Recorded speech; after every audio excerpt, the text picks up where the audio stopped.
Information provided by the speakers and/or presenter on Facebook and YouTube is for general informational purposes only. All information is provided in good faith. However, Constructive Talk makes no representation or warranty of any kind, express or implied, regarding the accuracy, adequacy, validity, reliability, availability, or completeness of this information.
The information provided by the speakers and/or presenter on Facebook and YouTube is for general informational purposes only. All information is provided in good faith. However, Constructive Talk makes no representation or warranty of any kind, express or implied, regarding the accuracy, adequacy, validity, reliability, availability, or completeness of this information.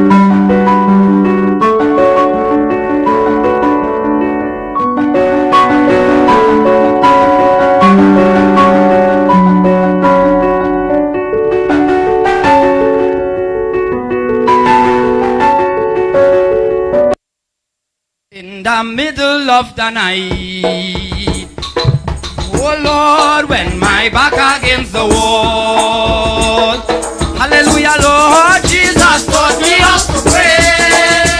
In the middle of the night, in the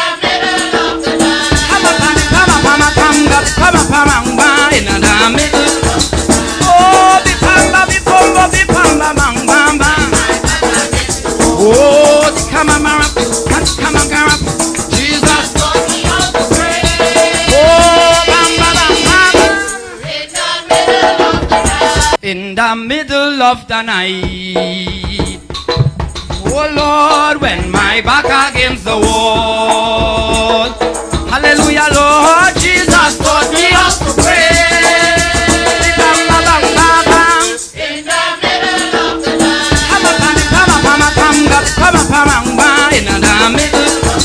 oh, oh, come on, Jesus taught me how to pray. Oh, in the middle of the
Oh no.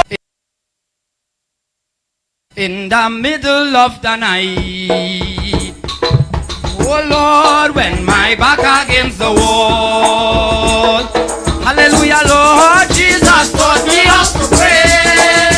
In the middle of the night, in the middle,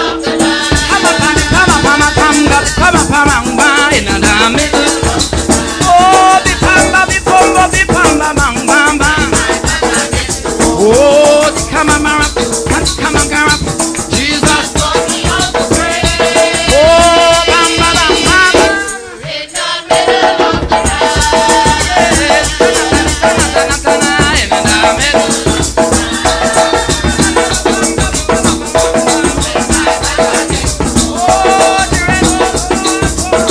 Oh, Jesus taught me how to pray. Oh, bam, bam, bam, bam, bam, bam. In the middle of the night. Yeah, yeah. Come on, panga, in the middle of. Oh Lord, bang bang, come be pamama, come kabama, be penny,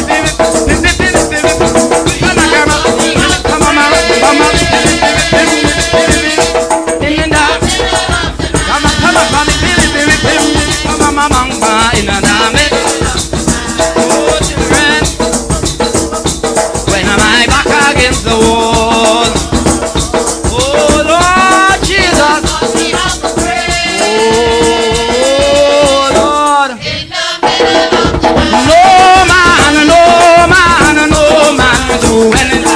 In the middle of the night, oh Lord, when my back against the wall, hallelujah, Lord Jesus taught me how to pray. In the middle of the night, in the middle,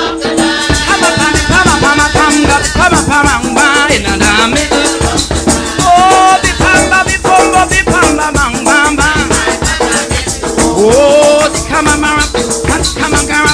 Jesus taught me how to pray. Oh, bam, bam, bam, bam. In the middle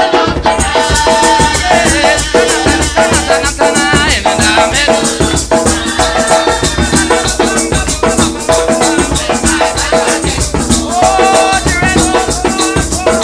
Oh, Jesus taught me how to pray.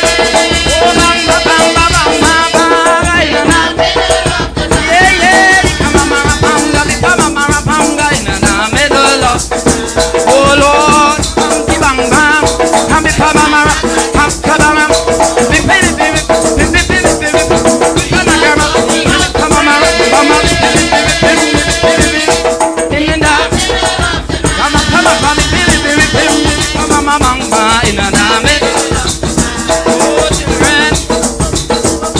when am I back against the wall? Oh Lord Jesus.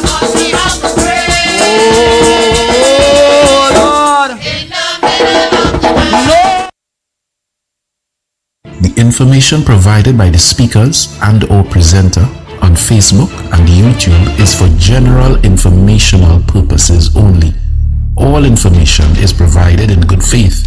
However, Constructive Talk makes no representation or warranty of any kind, express or implied, regarding the accuracy, adequacy, validity, reliability, availability, or completeness of this information.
The information provided by the speakers and or presenter on Facebook and YouTube is for general informational purposes only.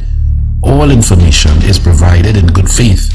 However, Constructive Talk makes no representation or warranty of any kind, express or implied, regarding the accuracy, adequacy, validity, reliability, availability, or completeness of this information.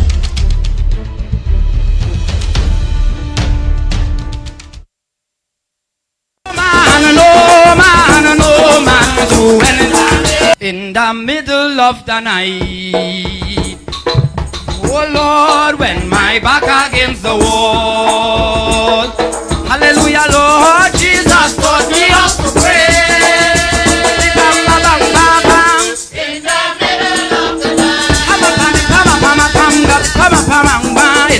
middle, oh, oh, come on, Jesus taught me how to pray. Oh, bam, bam, bam, bam. In the middle of the night, in the middle.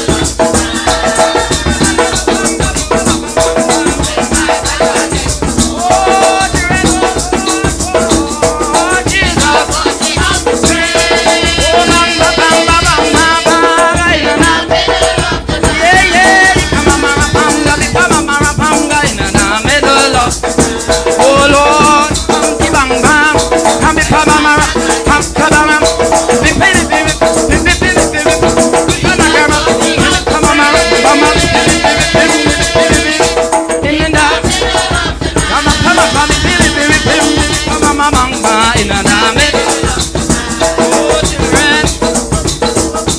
when am I back against the wall? Oh Lord Jesus, oh Lord, no man.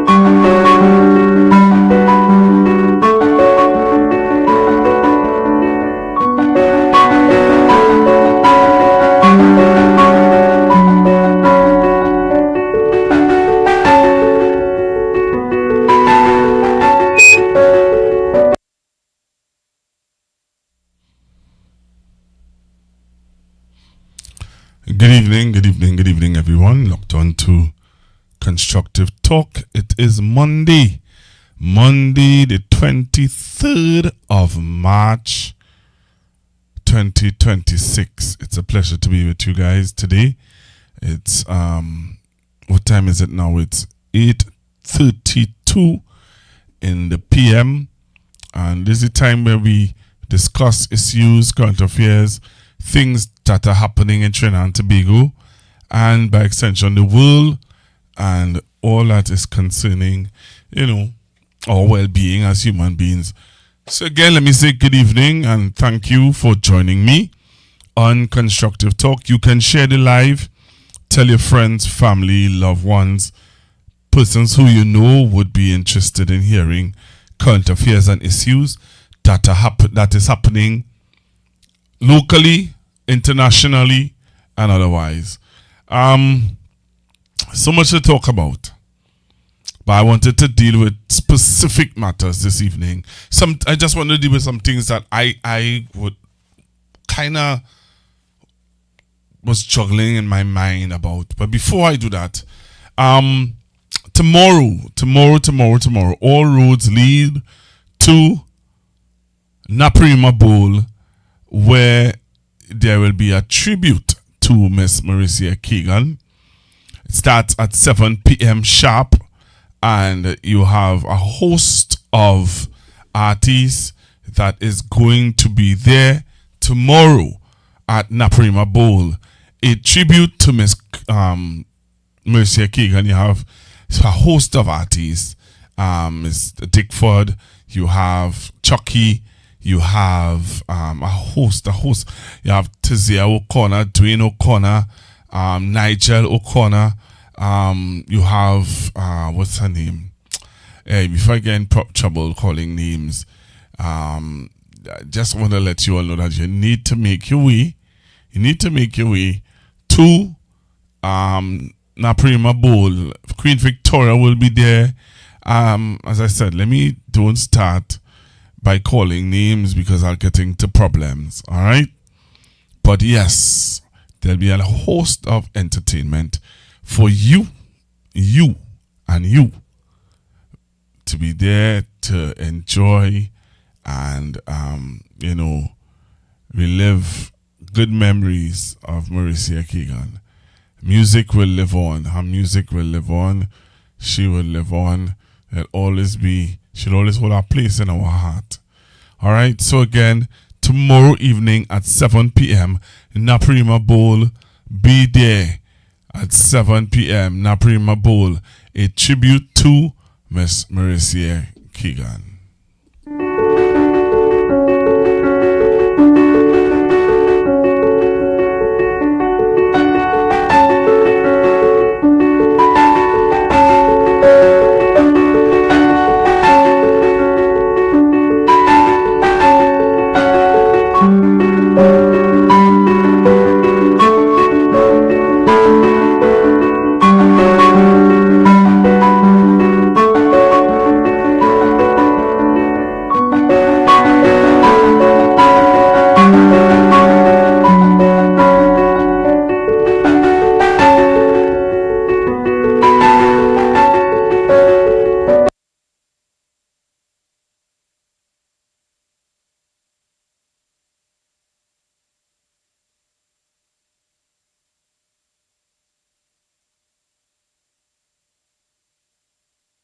Right, so I'm back with you, and so I just want to play that for you so that you can be aware of tomorrow, please God, and at 7 p.m.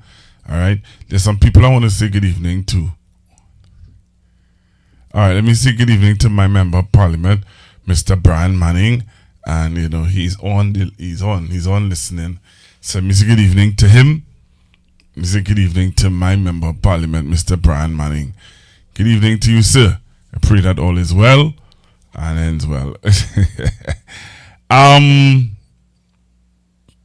So there's some things that I trying to grapple my mind around that I just can't yet figure out. What exactly am I talking about? Somebody want to know. Or people are maybe asking themselves, what exactly are you speaking about? Because there's so many things that people try to grapple their mind about around that's happening in Trinidad and Tobago. What is this that has so many things that caught my attention? I don't know how many of you are aware that there are 2 young ladies missing in the Princestown area. 2 young ladies that went to buy doubles and they cannot be found. I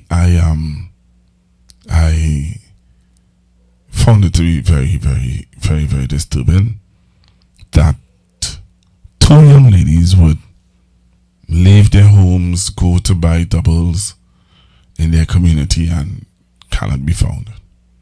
I find that to be very disturbing. So that's one thing that I really kind of were thinking about. All right, that's one of the things that really have me kind of thinking. We are in a SOE, but murders are continuing. We had 3 young men who got murdered. Then we had a young man on Saturday who got murdered in Sandy Grande. And it's just what can we say? What is going on? What is really going on in Trinidad and Tobago? Because I don't want to talk too loud because I don't want I don't want it to appear as though I am inciting or being upset about something, but something is definitely wrong. How it is? We are in an SOE. We are in an SOE. And there are murders that are happening. Like if nothing is happening, like if there's nothing to query about. I don't know. And I find it to be very disturbing. I don't know about you, but I find it to be real disturbing. How? You know, we're in an SOE. And it's strange that we're in an SOE and yet still murders are taking place. People are being gunned down all over, not just one place. These 3 young men got murdered in Penal. Not Laventille, not Tigo Martin, not Chin City, not Maloney, not Tunapuna. No, these young men got murdered in Penal. These young men got murdered. And that kind of says something. I don't know for anybody else. But for me, it says something. You know, it says something. It says something. And if it doesn't say something to you, then it says something to me. You know, it says something to me. So again, I just wanted to just in a way highlight that it is worrying that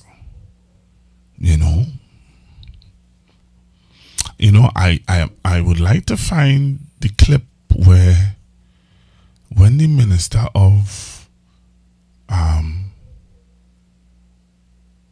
Defense was defending the SOE, he would have pointed out that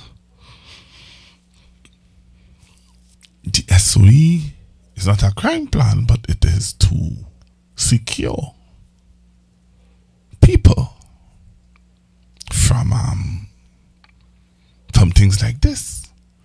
I remember the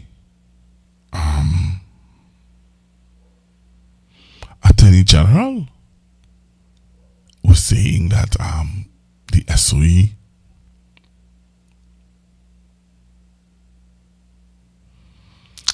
the SOE is the Prime Minister would have called the SOE and she would deal with it, and they would deal with it from the standpoint of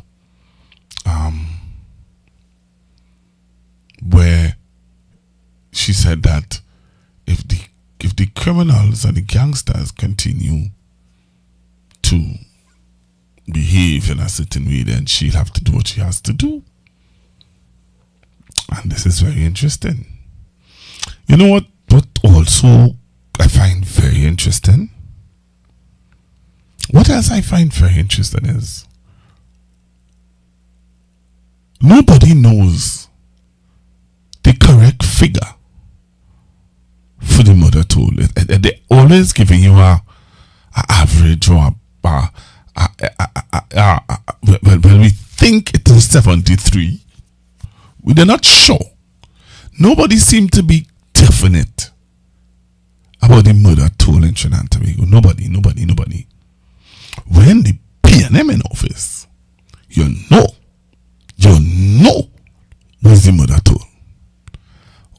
But when UNC in office, you ain't too sure.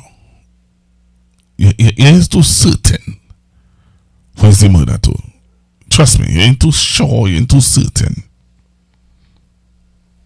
about what is the exact murder toll.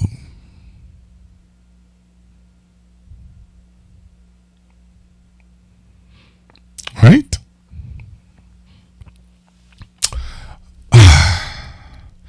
Several things jumped out at me in the news this evening. One of the things I saw in the news over the weekend was that the Baptist community did not get the approval to host their march that they normally have in San Fernando. They didn't have it. They didn't have the approval. They didn't get the approval.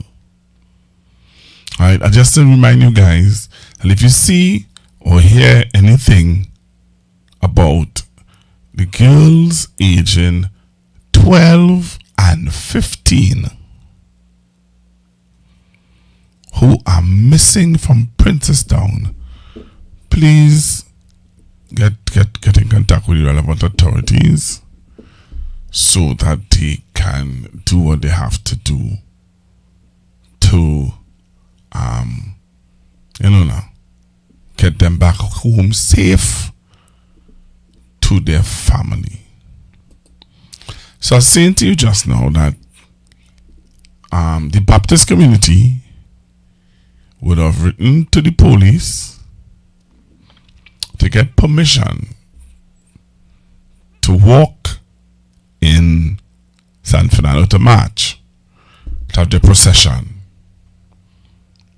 Unfortunately, they did not get approval. But this was making its rounds around social media, where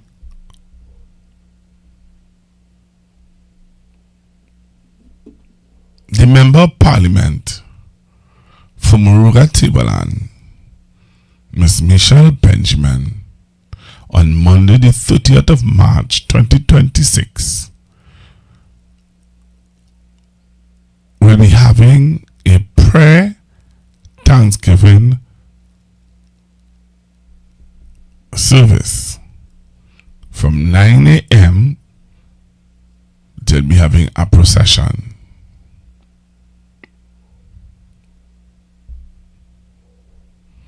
And they'll be having the procession from the Moruga Multipurpose Youth and Sports Facilities.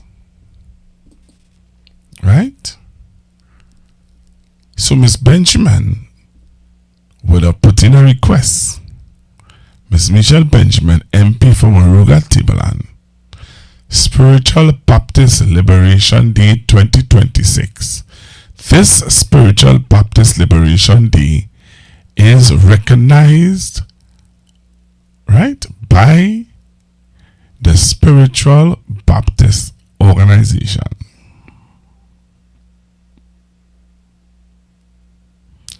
And Ms. Michelle Benjamin, who is a Member of Parliament for Moruga Tableland, is asking you to join her on Monday the 30th of March 2026 for a time of prayer, thanksgiving, and community at 9 a.m. So there is a procession that is going to be taking place. Okay? Very interesting. The Prime Minister is guarded to be there. Alright? The Honorable Miss Kamala Prasad Bisasa. So Miss Bisasa is going to be there in that procession that she's having. But police denies SOE stopped Baptist march. Spiritual Baptist claims they were denied approval to host a planned march in San Fernando.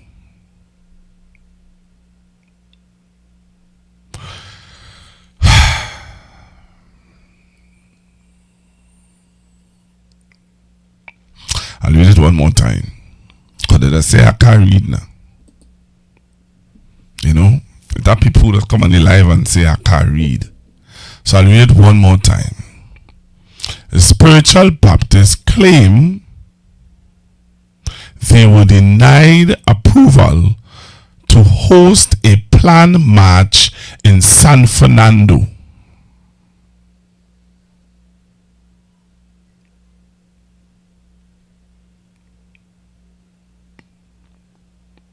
However, police have since clarified that the decision was due to a late application, not SOE.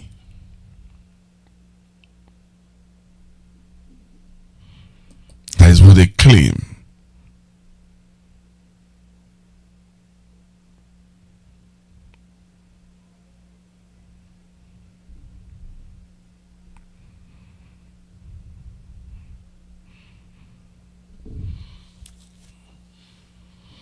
So, I was trying to get in contact with Mr. Brathwaite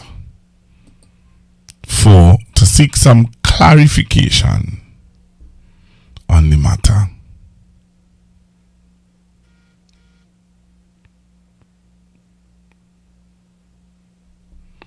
Right? I was trying to get in contact with Mr. Brathwaite so that he can clarify the issue. I haven't been able to reach him. Anybody who can touch base with Mr. Brathwaite for me and let him know that I am trying to get in contact with him, I would gladly appreciate it. Alright? Yeah, I would gladly appreciate if anyone can get in contact with Mr. Brathwaite for me. Alright? So yeah, that was one of the things that jumped out at me in the news. The fact that Miss Benjamin could keep her procession, but and they're saying that, you know, have whatever issue, but again, if I can get in contact with Mr. Brathwaite, I will touch base with him and hear exactly what he or what it is. Is a problem. Alright, let me say good evening to Miss Claudette, who is someone who always supports the program in any which way that she can. Alright. I say good evening to her. Other things that jumped out at me in the news this evening was, even since over the weekend, I don't know how many of you would have heard the news about what's happening. Oh, over the weekend, I see where the concert, Kurt Franklin had a concert in Trinidad and Tobago, and the police would have indicated to Mr. Franklin that he has a specific time to end the concert. And some people were saying, you know what, they found it to be very unfair. And, you know, there's a whole news story concerning Mr. Franklin's concert. That's another thing that I found, you know, very interesting over the weekend. Very, very interesting.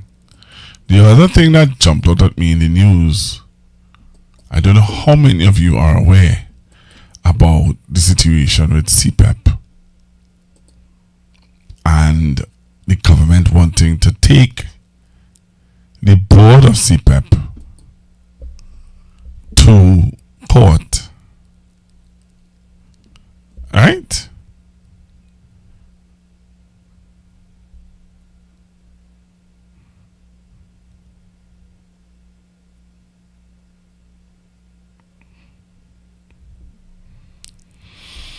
I don't know how many of you are aware that the government, well, CPEP, want to take, I want to play the clip first, so that those of you who are listening can listen to the clip and tell me if you don't think it's sounding off. But it may not be, it may just be me. Alright? So listen to this clip about CPEP and about the government and what are their plans with CPEP. Well, with the board and all of that. Olia, listen now. Right? I want you all to listen, please, and tell me what are your thoughts about the CPEP and the government wanting to take the board to court and all of that. Well, yeah, take a listen now. Never a dull moment in Trinidad and Tobago, never a dull moment in this country. Never ever a dull moment. Take a listen to this.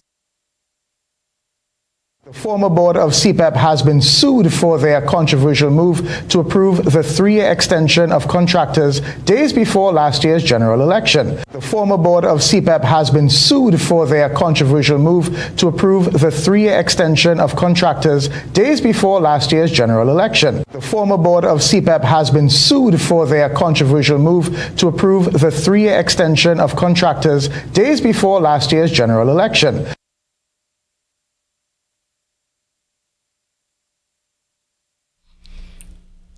So you all heard that, right? The former board of CPEP is being sued for renewing the contracts for CPEP contractors. The former board of CPEP is being sued for renewing the contracts of former CPEP contractors. Interesting. Let's continue. Take a listen.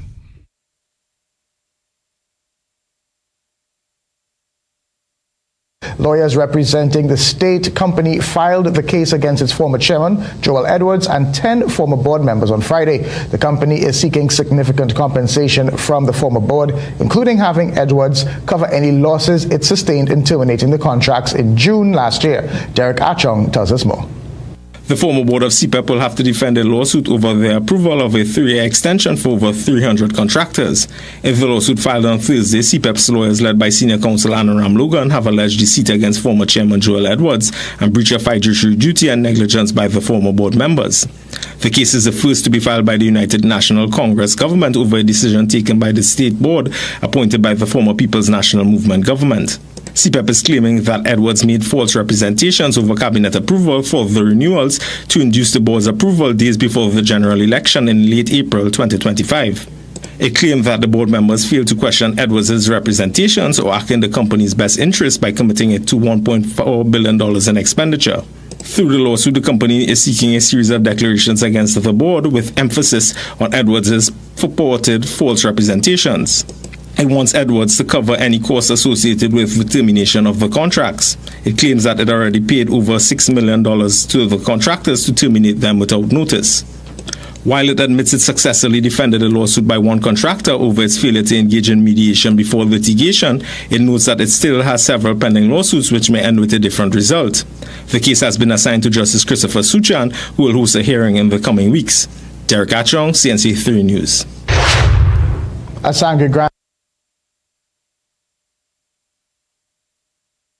The former board of CPEP has been sued for their controversial move to approve the 3-year extension of contractors days before last year's general election. Lawyers representing the state company filed the case against its former chairman, Joel Edwards, and 10 former board members on Friday. The company is seeking significant compensation from the former board, including having Edwards cover any losses it sustained in terminating the contracts in June last year. Derek Achong tells us more. The former board of CPEP will have to defend a lawsuit over their approval of a 3-year extension for over 300 contractors. In the lawsuit filed on Thursday, CPEP's lawyers led by senior counsel Anoram Logan have alleged deceit against former chairman Joel Edwards and breach of fiduciary duty and negligence by the former board members. The case is the first to be filed by the United National Congress government over a decision taken by the state board appointed by the former People's National Movement government. CPEP is claiming that Edwards made false representations over cabinet approval for the renewals to induce the board's approval days before the general election in late April 2025. It claimed that the board members failed to question Edwards' representations or act in the company's best interest by committing it to $1.4 billion in expenditure. Through the lawsuit, the company is seeking a series of declarations against the board with emphasis on Edwards' purported false representations. It wants Edwards to cover any costs associated with the termination of the contracts. It claims that it already paid over $6 million to the contractors to terminate them without notice. While it admits it successfully defended a lawsuit by one contractor over its failure to engage in mediation before litigation, it notes that it still has several pending lawsuits which may end with a different result. The case has been assigned to Justice Christopher Suchan, who will host a hearing in the coming weeks. Derek Achong, CNC 3 News. Asanga Grant.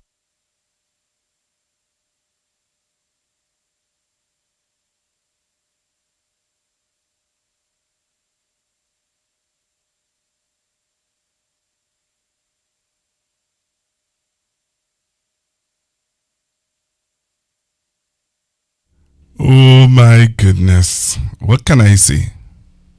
What can I say?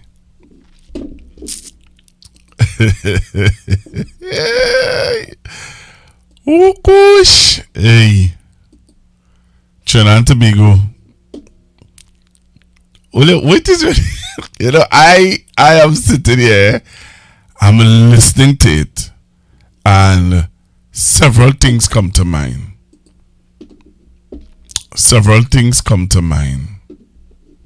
And I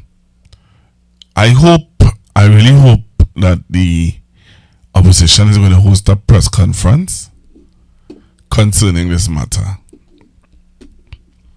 And that's just my hope. My hope is that the opposition host a press conference and deal with this.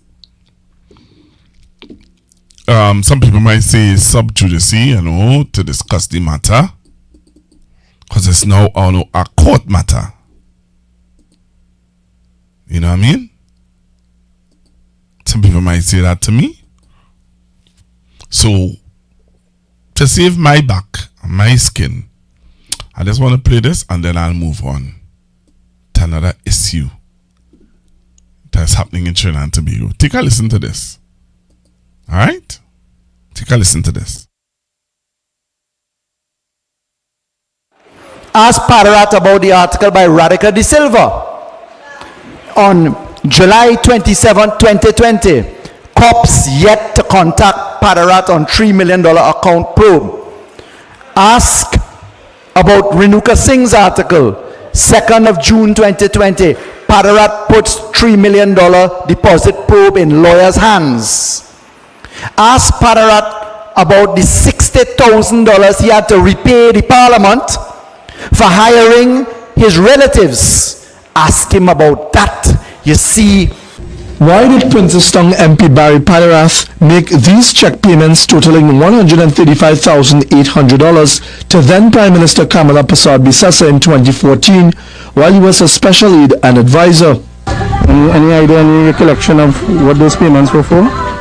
I have no recollection of what this would have been for, but if it is in fact legitimate, I can tell you that if it is in fact legitimate checks, I cannot recollect, but this would have been in 2014, you have indicated that they would have been totally above board.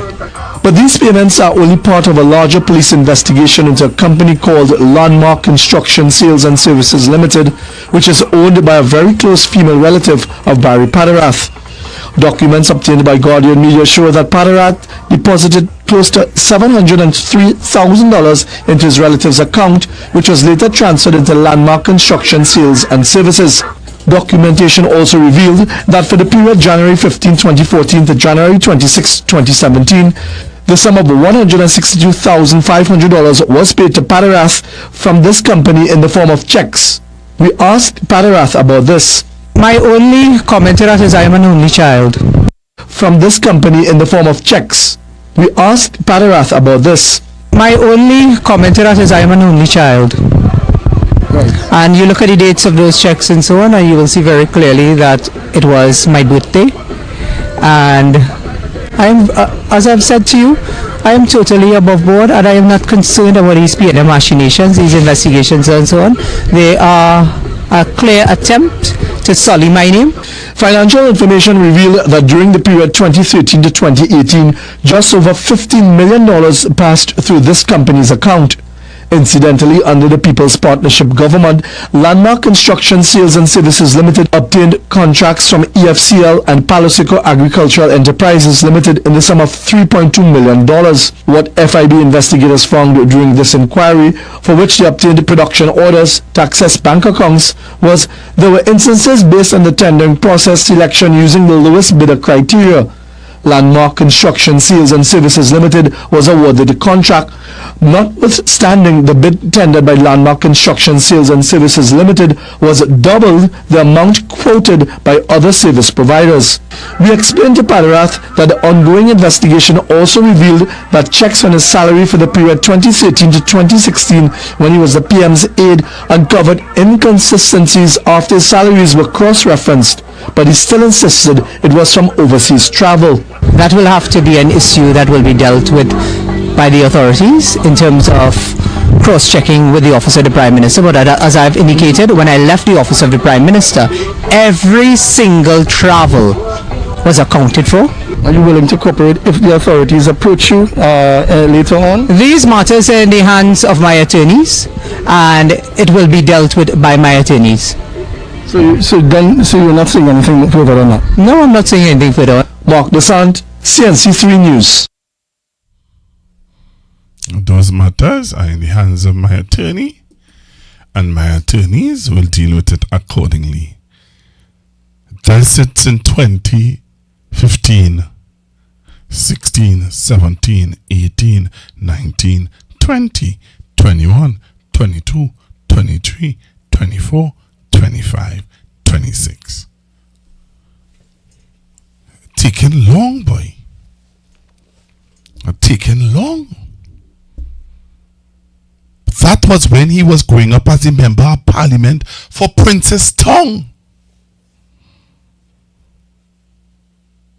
That story was since in 2015. We are in 2026.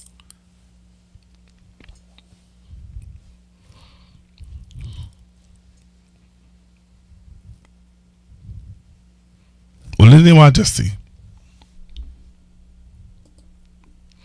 Your Majesty. I said that story was in 2025. 2025. That is when that story was. In 2025. We are in 2026.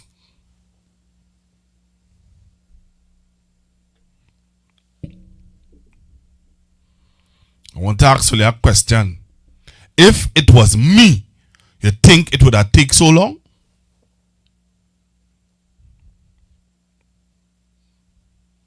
We are in 2026. That story by Mark Basant was in 2015. That story when Mr. Barry Padarath went up in Princestown. Jack Warner, talk about that.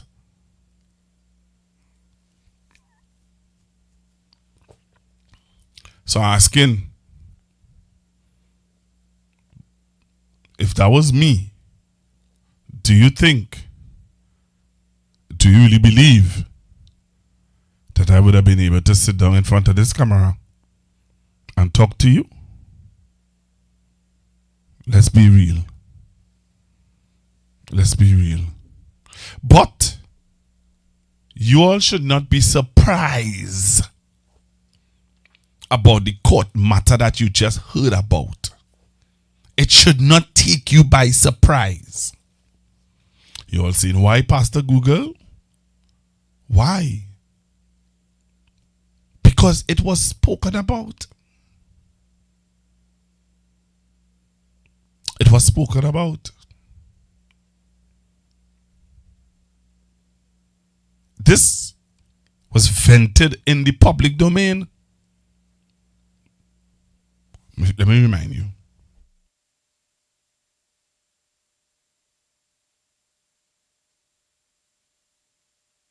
Brothers and sisters, before I go tonight, I want to make one last point, and it has to do with CPEP. I want to say a few words, but I want to give Faris Al-Rawi some advice. I want to tell him, move, Satan, move. Move! Move, Satan, move! We are in government now, and let us pass. We will do the job of the people. Tonight I want to tell you that I hold a document in my hand. For all the PNM trolls and others who are saying, oh, they ain't call no police. They ain't call no investigation. Tonight I can confirm to you, and Faris Al-Rawi, put it in your pipe and smoke it. I can confirm to you that the Registrar and Marshal of the Supreme Court, Judiciary of the Republic of Trinidad and Tobago, has indicated on today's date at 2:38 p.m. Please note that the order to provide the documents to the Director of Public Prosecutions was compiled on Friday, 8 August. Acknowledgement of receipt was received on the said day from the DPP's Secretariat. We have said to you, the Prime Minister has said to you, we have court clothes, and we put on them court clothes, and we will see you in court. We'll see you in court. Brothers and sisters, please note that the order to provide the documents to the Director of Public Prosecutions was compiled on Friday. It went to the DPP's Secretariat. The DPP acknowledged receipt of it. This means that the fraud perpetuated on CPEP, which caused it to extend over 300 contracts at a whopping cost of $1.4 billion without cabinet approval, will now be the subject of a criminal investigation. Let me remind you what the facts are in this matter.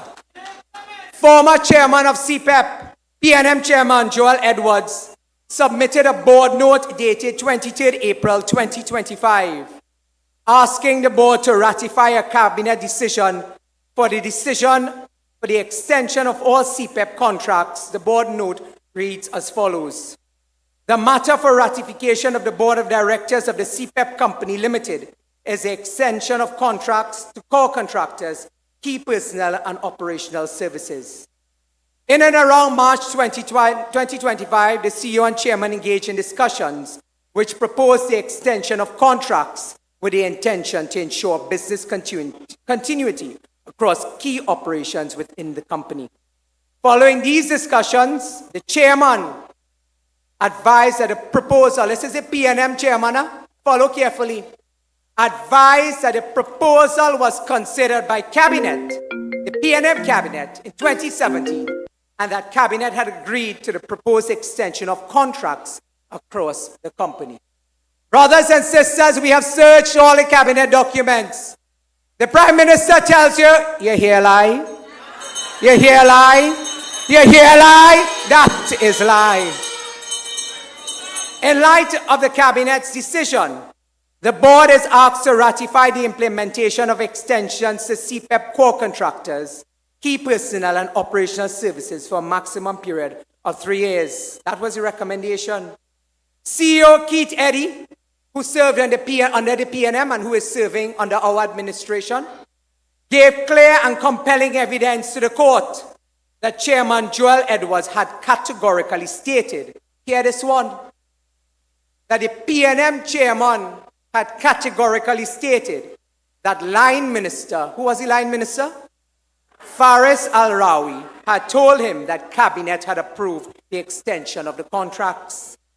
Edwards signed the board note, which was drafted on his instruction and clearly records this fact. Brothers and sisters, Edwards now claims it was an error. So they get caught with their pants down, and they now saying it was what? An error. And that a new board note was supposed to have been prepared and circulated. He says he's searching his records, but he cannot, poor fella. He's searching his records, but he cannot find that new board note. Mind you, this is not documents from 10 years ago, but rather documents from a week before the general election. 1 week before the general election, they can't find the documents. He, however, maintains that the board note was technically correct because of a 2017 cabinet decision and cleverly claims that he did not have any conversations with Al-Rawi about a recent cabinet decision. Brothers and sisters, there's a lot more that we can say about this.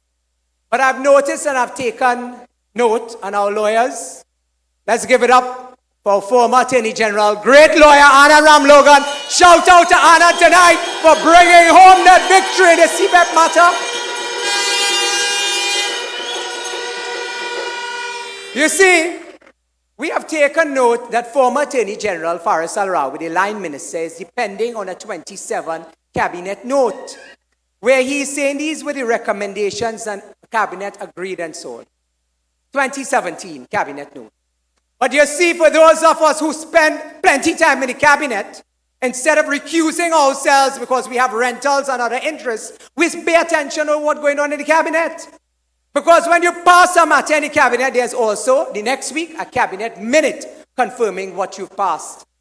We will speak more about this, but I can tell you categorically, former Attorney General Al-Rawi is depending on a 2017 cabinet note. I want to tell him, go and read the cabinet minute. As a present to him, I will send him a copy of the cabinet minute because it is not reflective of what the note is saying.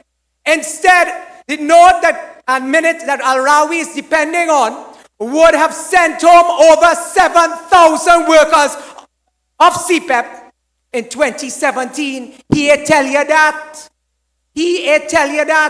That they were intending on sending home over 7,000 CPEP workers. That they were intending on sending home over 200 CPEP contractors.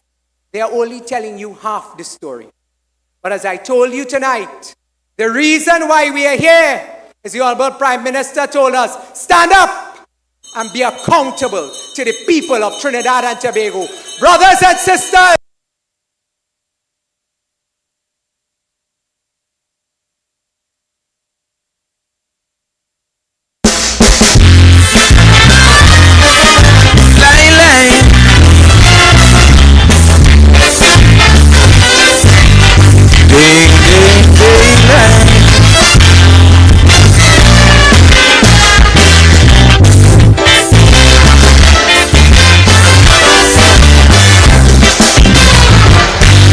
was thinking what kind of song to write for the year 2001. Should I compose a nation building song or just praise them politicians? But when I hear Pan they get 19 seats and he run and give a speech of victory, I tell myself something wrong, so I compose this song for kinky head people like me, because I don't understand what's really happening. For years me crooks and panther was busting we liver string. Well, I honestly believe the message was loud and clear, but the results from the elections proved the mystic breaking black man air. They don't hear. So don't expect me to jam your prime minister. No, don't tell me.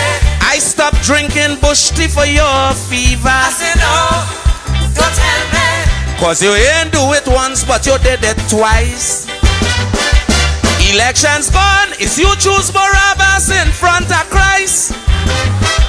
So if you notice your little daughter bringing home a grand, because Camilla sent she to a school inside the Bitam, and when she bring home the baby father, the man like more sex than Panday. Please don't stop me in the road to complain, cause I have nothing to say. My personal comments I will reserve. You got a government you deserve. To complain to me now, but you got some nerve. You got a government you deserve.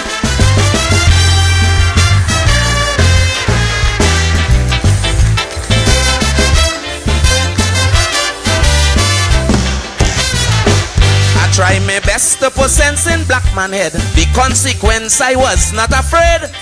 But when I see Keith and Daphne on TV, deep in my heart I felt betrayed. Cause I remember in 1998 I got chastised when I sing my song. But if I did like game I would have take out she name and deceitfully win me crown. UNC corrupt like hell, but Sat Maharaj wouldn't say so. Ask black man open me mouth, he find that man in Create employment. Right now. Land back the forest. Right now. Land back the forest. Right now. Create employment. Right now. Create employment. Right now. Right now. Right now. Create employment. Right now. NGC plan back the forest. Right now. NGC plan back the forest. Right now. Create employment. Right now. Create employment. Right now. Right now. Right now.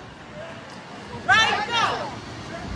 Land back the forest. Right now. Create employment. Right now. Create employment. Right now. NGC plan back the forest. Right now. Land back the forest. Right now. Create back the forest. Right now. NGC plan back the forest. Right now. Create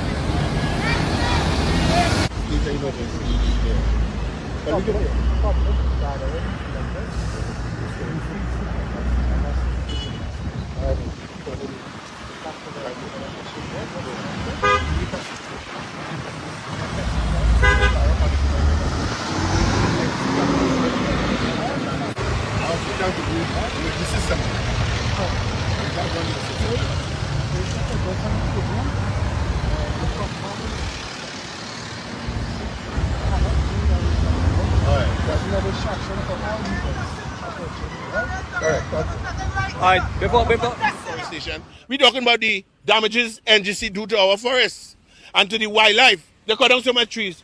I feeding for the wildlife too. So what about the ecosystem?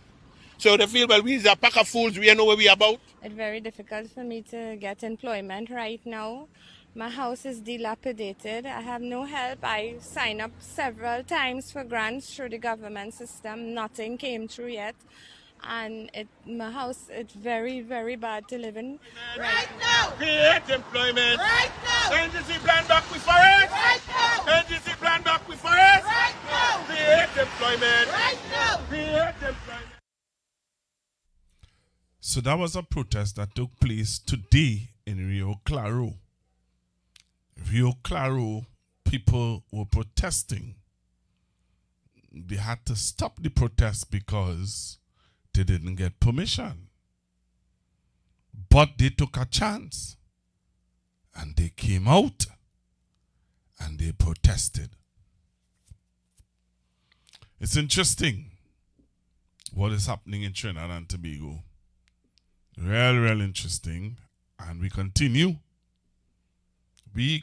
to look and see what is happening in Trinidad and Tobago. So CPEP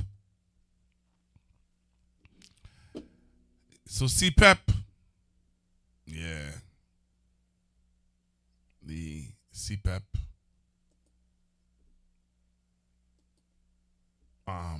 contractors, I don't know.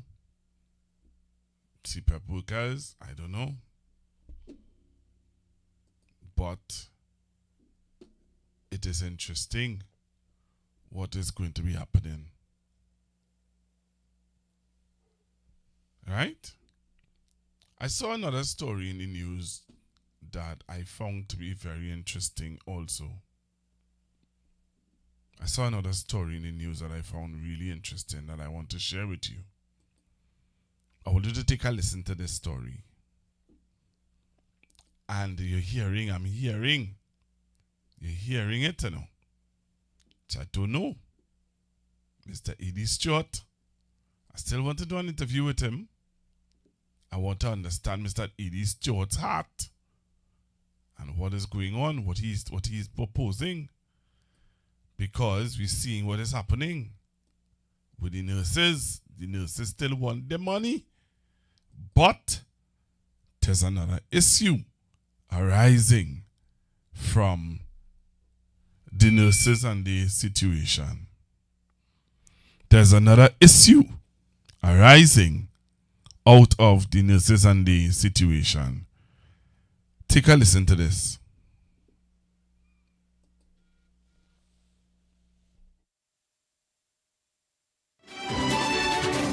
Industrial tensions in the public health sector are set to intensify after the National Nurses Association president warned that nurses may withhold extra duty services in response to government's move to standardize pool rates. In an interview with CNC3 News today, Edie Stuart contended that the association is prepared to now force a costly shift in how nurses are compensated. The warning comes amid growing anger over what the association says is an unjustified rollback of long-standing arrangements, particularly for specialized nurses. Nurses have already indicated that if that is what is going to be, they are hard and fast in their position.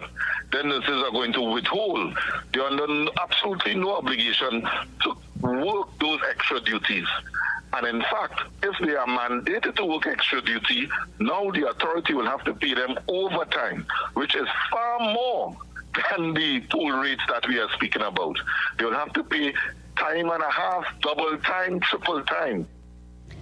He also accused authorities of inconsistency, arguing that while the state has maintained that RHA workers fall outside the remit of the CPO for salary increases, it's now invoking the CPO to justify limiting payments. According to Stuart, Freedom of Information requests obtained by the association show that compensation decisions for RHA workers fall under the authority of RHA CEOs and not the CPO. Despite the government's position, Stuart said protest action will proceed as planned, with a demonstration carded for Friday, followed by a larger protest next month. The SOE was to deal with the criminal elements. So unless those statements by the Honorable Prime Minister and the Defense Minister and the Homeland Security were false and misleading, we are assured that the police will not intervene in a manner that will inhibit the freedom of expression of citizens. The Health Minister Dr. Lakram Bodo defended the adjustment, insisting it is not a reduction in pay, but a correction of inconsistencies. He says a review across all RHAs found that the North Central Regional Health Authority had been paying nursing personnel above CPO-approved rates since 2020. Dr. Bodo maintained...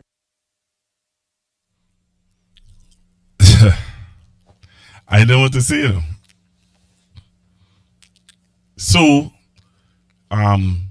if you don't know what pool nursing is, I'll give you an example of what pool nursing is. Pool nursing is something that I would have known about pool nursing like back in the UK. So in the UK they don't call it pool nursing, they call it bank nurse, which means that so you're working at San Fernando General Hospital, you are a registered nurse at San Fernando General Hospital. And there is a shortage of nurses in Mount Hope General Hospital. So what you would do is that you will sign up in Mount Hope Pool to do the shifts that the nurses and the who are not available or who may be on vacation, or there may just be a shortage of nurses for A&E, for example. So what you would do, you would register to work as a pool nurse. So whenever there's a shortage of nurses in A&E, you can fill the gap. And they would pay you as a pool nurse, not your normal shift rate that you would have gotten in San Fernando, because remember, this is like overtime you're doing. So what it is sort of saying is that, or what the minister is saying is that what Port of Spain was paying was more, apparently that like it's more than what San Fernando was paying. Right? So they would have made the adjustments. But something within that story confuses me. Why? Because you're saying on one hand that the CPO doesn't deal with salaries for nurses, but the CPO is advising or had given advice that the amount of money that a pool nurse is working for has to reduce because it's too much. I'm confused. That's why I would have liked to get Edie's short number. Listen to it again. That the ministry remains committed to ensuring fair and transparent. Industrial tensions in the public health sector are set to intensify after the National Nurses Association president warned that nurses may withhold extra duty services in response to government's move to standardize pool rates. In an interview with CNC3 News today, Edie Stuart contended that the association is prepared to now force a costly shift in how nurses are compensated. The warning comes amid growing anger over what the association says is an unjustified rollback of long-standing arrangements, particularly for specialized nurses. Nurses have already indicated that if that is what is going to be, they are hard and fast in their position. Then nurses are going to withhold. They are under absolutely no obligation to work those extra duties. And in fact, if they are mandated to work extra duty, now the authority will have to pay them overtime, which is far more than the pool rates that we are speaking about. They will have to pay time and a half, double time, triple time. He also accused authorities of inconsistency, arguing that while the state has maintained that RHA workers fall outside the remit of the CPO for salary increases, it's now invoking the CPO to justify limiting payments. According to Stuart, Freedom of Information requests obtained by the association show that compensation decisions for RHA workers fall under the authority of RHA CEOs and not the CPO. Despite the government's position, Stuart said protest action will proceed as planned, with a demonstration carded for Friday, followed by a larger protest next month. The SOE was to deal with the criminal elements.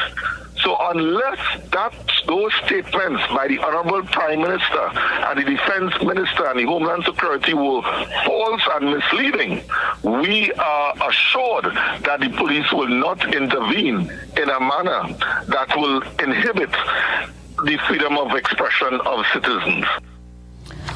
Health Minister Dr. Lakram Bodo defended the adjustment, insisting it is not a reduction in pay, but a correction of inconsistencies. He says a review across all RHAs found that the North Central Regional Health Authority had been paying nursing personnel above CPO-approved rates since 2020. Dr.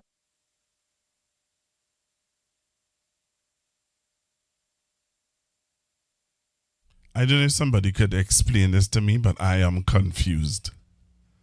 I am totally confused. Why I say that? Because if the CPO is recommending a reduced rate, right? Because Port of Spain is paying more, then why can't the CPO sort out the nurses and the salary increases? They're saying that the RHAs have to say about that. So while the RHAs have to say about that, why the RHAs can't compete with one another on compensation to pool nurses? It's really a competition, you know. It's really to see how much nurses you could pull, you know. That's what that pool nursing is really about. That pool nursing, for those of you who don't know, pool nursing is really to pool nurses from different areas who might be able to work a pool shift to try and build up the staff in A&E, theatre, and when Edie Stuart talk about specialized nurses, so you may need a nurse in ICU. Right? You may need a nurse in ICU. An ICU nurse is a specialized nurse. You can't take any nurse and put them in ICU. So what you would do is you would now have a pool of ICU nurses who may finish a shift in San Fernando, make their way to Arima, make their way to Port of Spain, make their way to Mount Hope, and you pay them accordingly because they are specialized.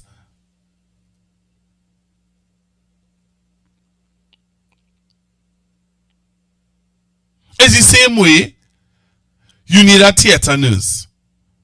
You can't take an ICU nurse to be a theatre nurse. You can't take an A&E nurse to be a theatre nurse. You cannot take a medical nurse to be a midwife. You have to study to be a midwife. So there are midwives that moves around in the pool. They move around in the pool. They move around in the pool. So what they do is they would say, okay, here what? I will go to San Fernando, or I may go to Point Fortin, or I may go to Port of Spain, because they are all specialized nurses in their field.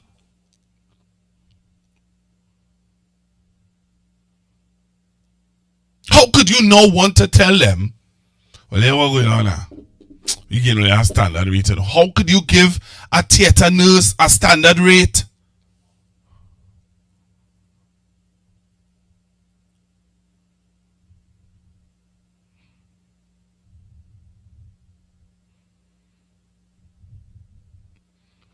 How? So, if anybody out there have Mr. Edie Stuart number, WhatsApp it to me now.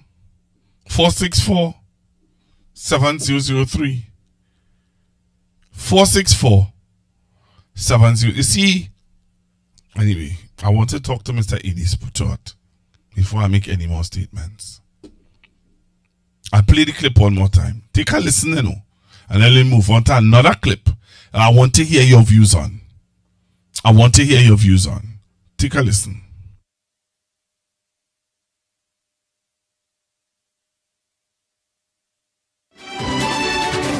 Industrial tensions in the public health sector are set to intensify after the National Nurses Association president warned that nurses may withhold extra duty services in response to government's move to standardize pool rates.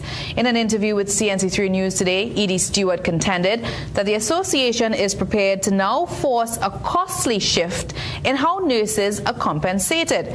The warning comes amid growing anger over what the association says is an unjustified rollback of long-standing arrangements, particularly for specialized nurses. Nurses have already indicated that if that is what is going to be, they are hard and fast in their position. Then nurses are going to withhold. They are under absolutely no obligation to work those extra duties. And in fact, if they are mandated to work extra duty, now the authority will have to pay them overtime, which is far more than the pool rates that we are speaking about. They will have to pay time and a half, double time, triple time.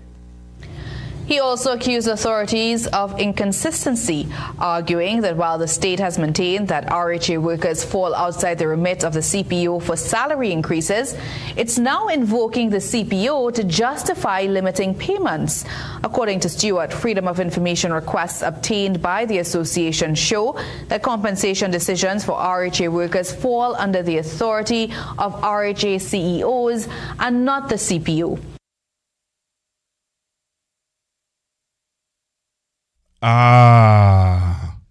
That is the part of the story you are trying to understand. But Mr. Eddie Stuart just explained it. So you want to use the CPO conveniently. 1 minute you're telling me that is the RHAs that have to sort out the finances or the payment. Right? But then you're telling me that the CPO is saying that only paying too much. Look.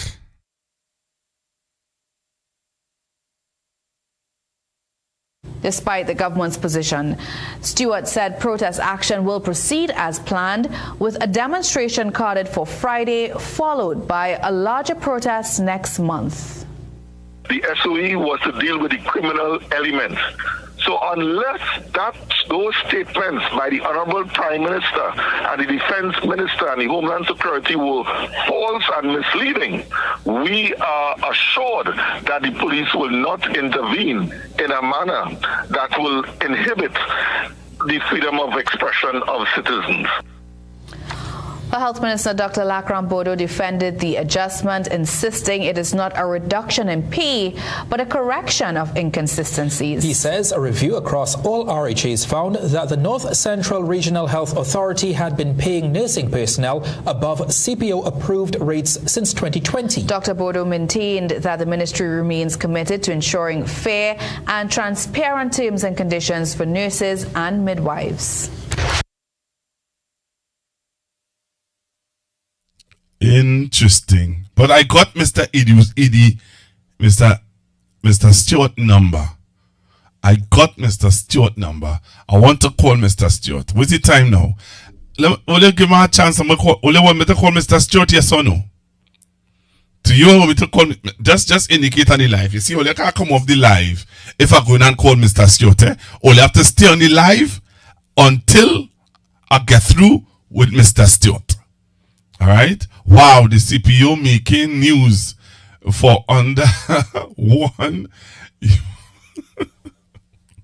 What do you mean the CPO making news? The CPO has to make news? Wait, who are going to make the news? So if you want me to call Mr. Eddie Stuart, Mr. Stuart, you'll have to indicate on the live yes or no. And you'll have to stay on the live. Let us get Mr. Stuart on the line for him to tell us exactly what it is going on. Only don't say so. Only thing, yes or no? I ain't seeing no yet responding, so I don't know. Yes or no? Do you all think that I should get Mr. Eddie Stuart, Mr. Stuart on the phone line to explain this thing for us? Give us a nice explanation on what it is really going on where this is concerned. I'm going to try and get Mr. Eddie. So you'll have to stay on the line. So you have to stay on the live because you all will want to know, just like me. I want to know. Do you want to know?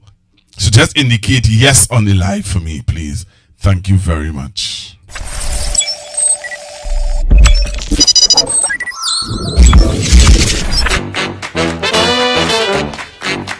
I said give me a F, and let them know that is the code.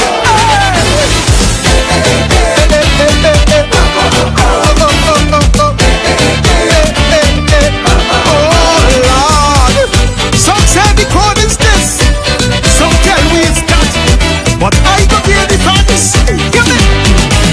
We experiencing a global phenomenon with serious issues. Mankind choose to fool around, then they go find out facing real consequences. That when you play totish games, you win foolish prizes. The mighty US of A, look how them in disarray, because they forget the first dose of madness. So with the short-term memory, come back Donald T to give that fascist a second term in office. But after they take the bait and they realize what's the fate, enough of them want to change the vote, but it is too late. You see the FA, FO, you see the FA, now they go FO. Plenty immigrants made their choice. Uncle Donald they supporting, but he put their support on ice and themselves he start deporting. FA, FO, I said the FA, now they go FO. But now Donald breaks in because it now so keen. He naming the Epstein files. We are a blessed people on Constructive Talk. You all know I have Mr. Stuart on the line, right? I have Mr. Stuart on the line. Hello, good evening, Mr. Stuart. Pleasant good night. Pleasant good night. How are you, sir? I am not too bad. All right. I trust you are well. Thank you very much for taking my call and interacting with me this evening. I just something that happened or something jumped out at where we normally, this is a platform where we talk current affairs and issues in Trinidad and Tobago, just to let you know so that you'll be aware of what platform you're really on and what is this all about. What we do, let me just give you a quick synopsis of what we do. We look at the news, so we look at CNC3 News, TV6, TTT, and there are things that we would see that is that we would want to discuss as a nation. So it's a platform where we do things like that. Just give you an idea, we have over 2,723 persons on the live. So that's the kind of thing that we do. But this evening on CNC3 News, we would have heard a clip of you discussing an issue. All right? Yeah. The issue would have been about pool workers, pool nurses. Now, I was saying to my listeners and my viewers that as a former nurse who worked in the UK, we would have called it bank nurse. Correct. Yeah. All right. So I have it right then. Well, it's slightly different. All right. In Trinidad. All right. Yeah. So in the UK, what we would have done was, if you are a nurse on the NHS, you can work in any NHS nurse hospital in London. Yes. Right? Yes. There was a point in time when they would have opened it up for us to work in private hospitals, but there was they used to have a little issue with it because of private, public, that kind of thing. But so I was a theatre nurse. So that's telling you, I'll give you a little history of me. I was a theatre nurse at Mayday University Hospital in Croydon. Right. So if I wanted to work at Lewisham, I will look to see if there are any, let's say, scheduled surgeries at Lewisham, and I will seek to get a bank shift to work those surgeries and get paid for it. Now, the pay I would have gotten is much more than how much I'm working for. Yeah. That's why a lot of persons used to do agency nursing and bank nursing so that they would have been able to meet their bills. All right. So I was sharing with my listeners, that's how we used to do it. That's how we used to do it in the UK. Or that's how they do it in the UK. Not used to. That's how they do it in the UK. But you tell us, how is it done in Trinidad and Tobago?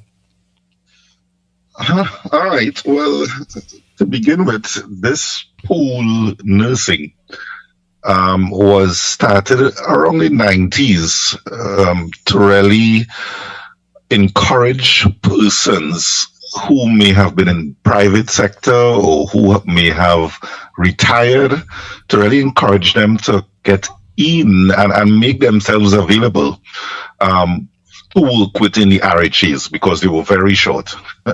Ironically, nothing much has changed since. only that the shortage have just gotten worse. Okay. So that was really the purpose of it. And it as you would expect, there would have been flat rates across the board. The general areas would normally receive a lower rate compared to the specialist areas, the operating theaters, trauma, oncology, what have you. Right. ICU nurses, because ICU nurses is ICU nurses. Yeah. Correct. And unfortunately, at that time when they created this whole pool arrangement, right,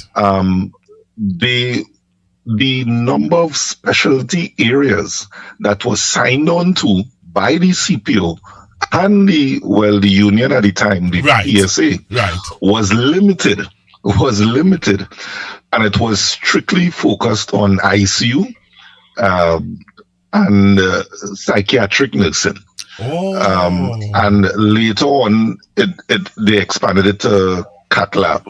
Okay. So, but really and truly, another document that was signed on to by the PSA and CPO spoke to what are the areas of specialty. And they included a couple other areas, geriatric and one or two others. Right. Now, that document was not updated because, as you would expect, public PSA, since the creation of the RHAs, no longer is the majority union for healthcare workers. So they weren't really playing specific focus to healthcare workers anymore. And that caused a couple problems. One of the problems it caused, the document did not keep pace with the new specialty areas that Trinidad and Tobago is offering, oncology and some of the other areas. Right. So what you have a situation occurring is that the CPO and the RHL and the Ministry of Health want to be fixed with this outdated document saying it's only these areas can benefit from specialty allowance and also the specialty pool rates, which is currently $75, and the general areas is $60. An hour? An hour, yes. Oh, an hour. Okay. You get my frightened there, before tax, of course. So you basically have to knock out 25% from that in any event. So it's really 25% of $60 those nurses will be getting. Now, and as you rightfully indicated, similar to the UK and in the US, there's not a facility where you can work exclusively in the pool arrangement anymore. Okay. They actually tried that in Trinidad to actually employ nurses strictly on pool, that very same NCRHA.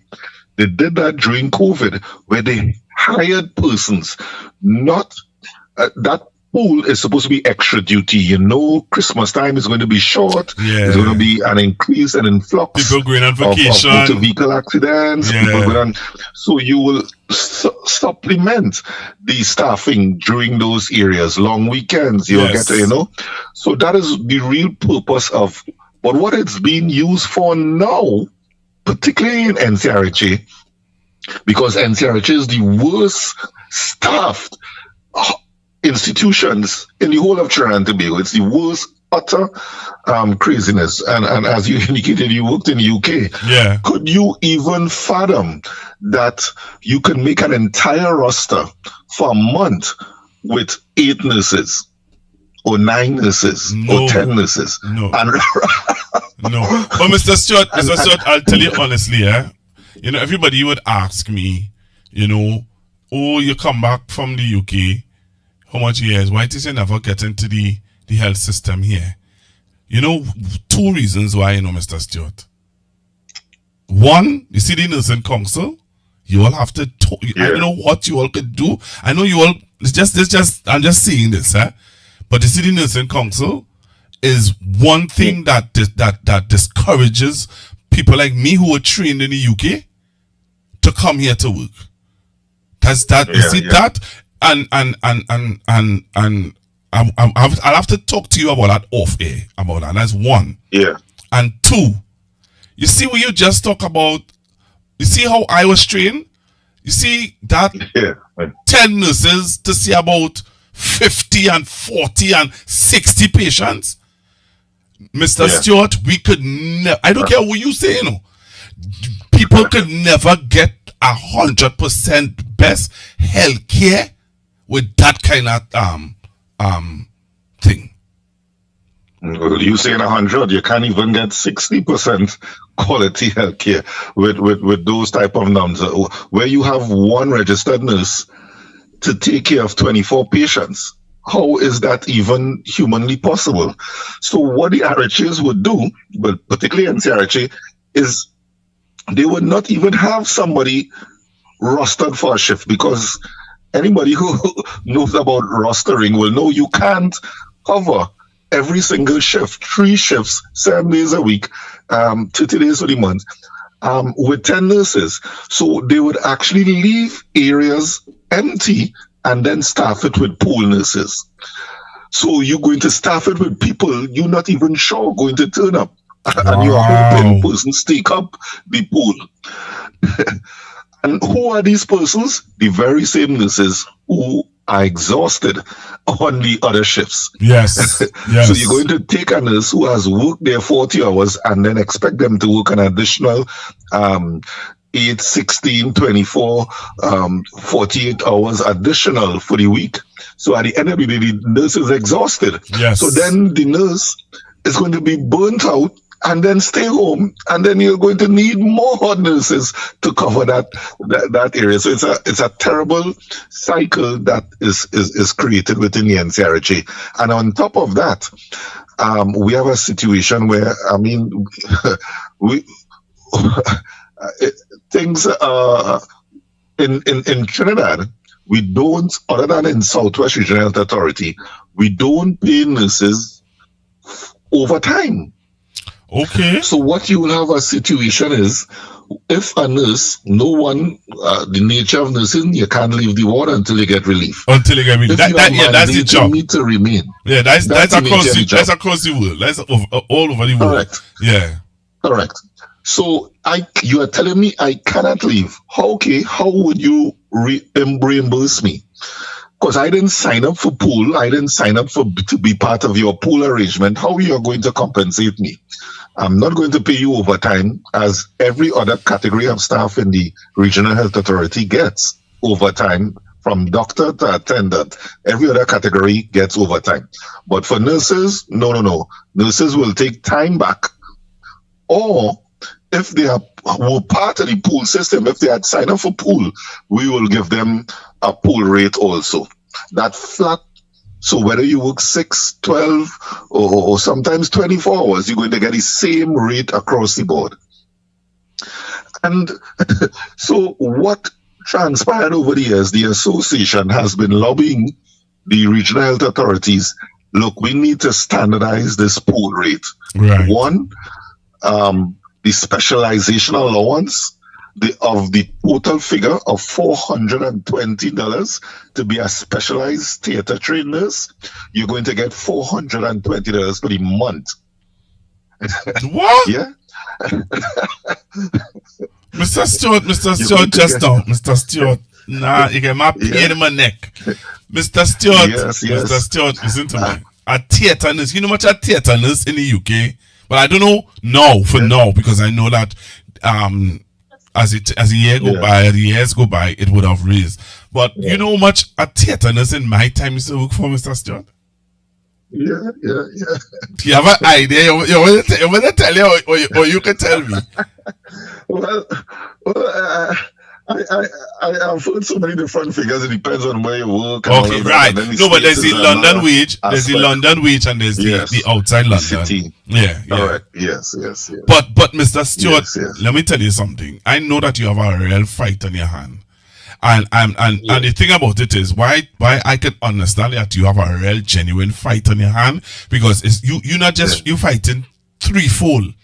You're fighting for the nurses, you're fighting for the patients,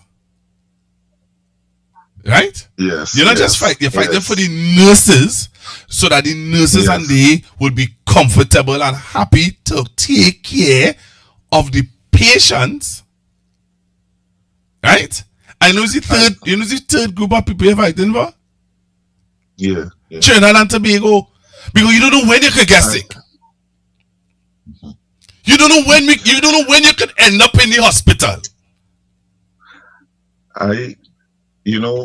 One, as you indicated, that there's one point I believe these administrators who make these decisions really don't consider. And particularly when it comes to our midwives. Oh, yes. Teachers have a saying, they have in their hands on a daily basis, Monday to Friday, the ability to create lawyers and doctors and engineers and nurses. And, they inspire and they teach and whatnot. During that time, the student is in their hands. But when it comes to midwives, if you do not perform that delivery well, if you don't treat that patient with the level of skill that is required, that child not only could be lost during the delivery period, but even if they survive, they could develop serious birth defects. And over the last 5 years, persons are not aware, but we have had a significant reduction in cerebral palsy. What the NCRHA is doing currently by demotivating midwives who are in extremely short supply in Trinidad and Tobago, extremely short supply. If those midwives decide they're not working, they're not willing to take that cut in remuneration, and they refuse to do those added shifts, we could witness a generation being affected in terms of future children. Because if you are not present, reviewing those mothers going through the delivery process and making sure oxygen and fetal heart monitoring everything is up to board, you can miss a lot of things in trying to juggle between 4 deliveries at the same time, instead of being stationed by one mother at a time. And sometimes I wonder if these, and it's shocking that the current chairman of NCRHA is a gynecologist and should be familiar with some of these things. Oh, yes. And he is making some outlandish comments that really it is unproductive in terms of resolving some of these issues. Wow. Yeah. So, Mr. Stuart, how do you all... Okay. Now, for me, when I listen to the clip, no, they're saying that the CPO is saying that, hey, you all need to regulate, you need to deal with that, the compensation for, I could say bank nurses, pool nurses, right? But that same CPO can't sit down with you to deal with the salaries of... So they're using the CPO conveniently. Correct. And that is what they have been doing for years, using the CPO as a scapegoat. And what because we actually had a meeting with the CEO today, and we told him bluntly that we reject this concept of this CPO. You cannot be utilizing the CPO's narrative when it pleases you. You cannot be saying we are not public servants and thus the CPO is no longer our employer. And it is the CEO, the Chief Executive Officer of each RHA who is our employer. And it's written in the RHA Act. The Regional Health Authority Act states the CEO replaces the CPO. So it's documented in law. And the CEO is the one who you have to negotiate with. Now, when you go to the CEO to negotiate, he is falling back and say, well, the CPO didn't give me a permission. No, and we, at the association, we often do our homework. Well, you know how nurses, as a nurse, you know how nurses like to dot our T's and cross. Of course. And dot our I's and cross our T's. And listen to this, Mr. Stuart. If it is not written, it is not documented. And Mr. Stuart, listen one thing I learned from day one. A nurse should always have a blacking pen and a reading pen. Correct. Blacking pen represent legal. Correct is right. Correct is right. And this is what we have been doing. We have requested via the Freedom of Information Access request to the Ministry of Health, Ministry of Finance, the RHAs, and we asked them to provide any evidence, any document, any act, any policy that dictates that the CPO can determine salaries for RHA workers and any form of compensation. And in each and every response, the CPO, the Ministry of Health, the Ministry of Finance clearly stated that is not the CPO's role. Wow. The CPO's role is merely advisory. Right. So why are you coming now to tell nursing and midwifery personnel, you see, that allowance that the CEO in 2023 agreed to, we're going to reverse that now because the CPO didn't give us permission. And on the flip side, the RHAs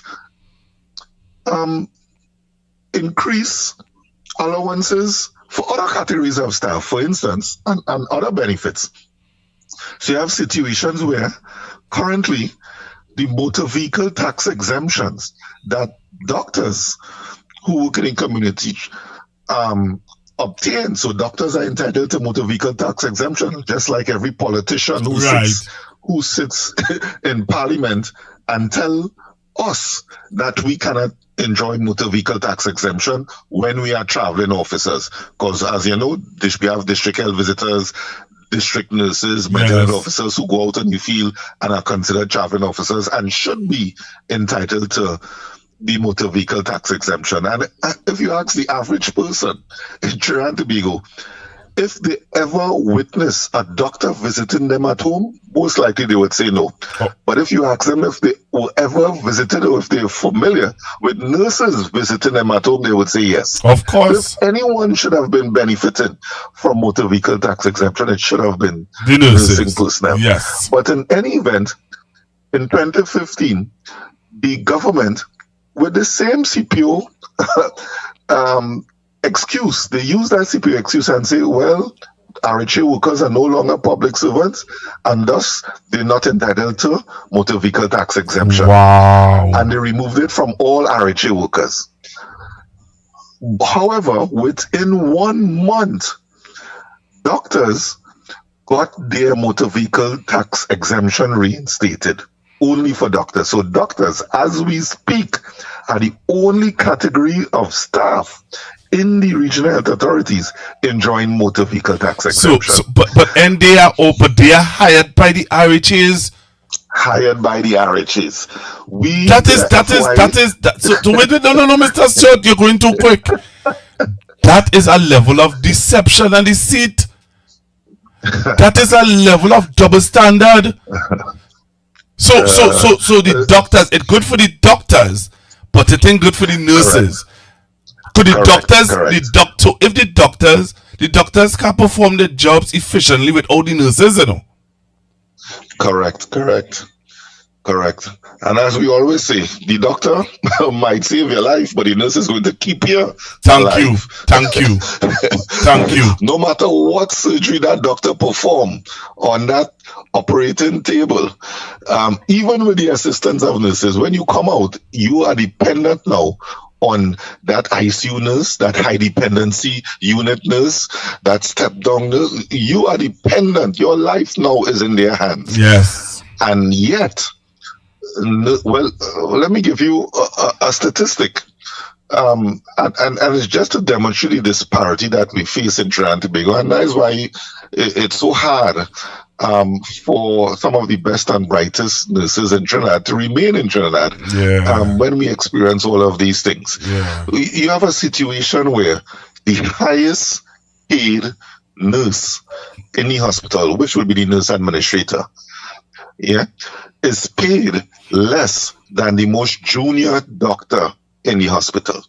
What? So you have a situation where to be a nurse administrator, you talk about somebody who would have had in excess of 20 to 25 years experience as a nurse. There's no nurse administrator right now with less than 20 to 25 years. There's no nurse administrator with something less than a degree. In fact, the average nurse administrator requirement now is a master's. Right. And you also have to be specialized in some other field. So in addition to your master's, you have to be specialized in either midwifery or in some other theater. So you must have a specialty trade. So you would have had to go through an additional 2 years for your master's and an additional 2 years for your specialty, in addition to your basic training of 4 years, and then do other courses and other supervisory skills and all of these things.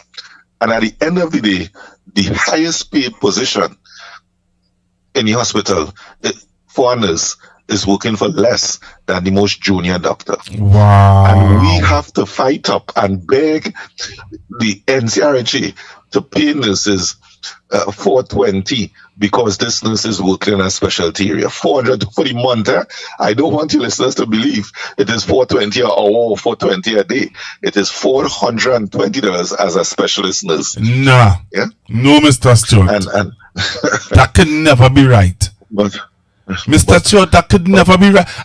Is a plan to run the nurses or something? Because in America, because right now America taking nurses, you know. Well, America just passed a piece of legislation which is making waves. And where before they had, 1 or 2 states implementing, mandatory patient-staff to ratio, because they understand. Yes, they do. That is the key in preserving life and limb. And in ensuring you can't have quality healthcare without having appropriate staffing of nursing. Right. We have a situation in Trinidad and Tobago where we have literally not done a single thing to retain our nurses. Not a single thing. We are working on 2013 salaries. We are one of the only, the Nurses Association and MTS is still working on 2013 salaries. Every other group has already received salary increases, whether it's the 4%, the 5%, the 10%.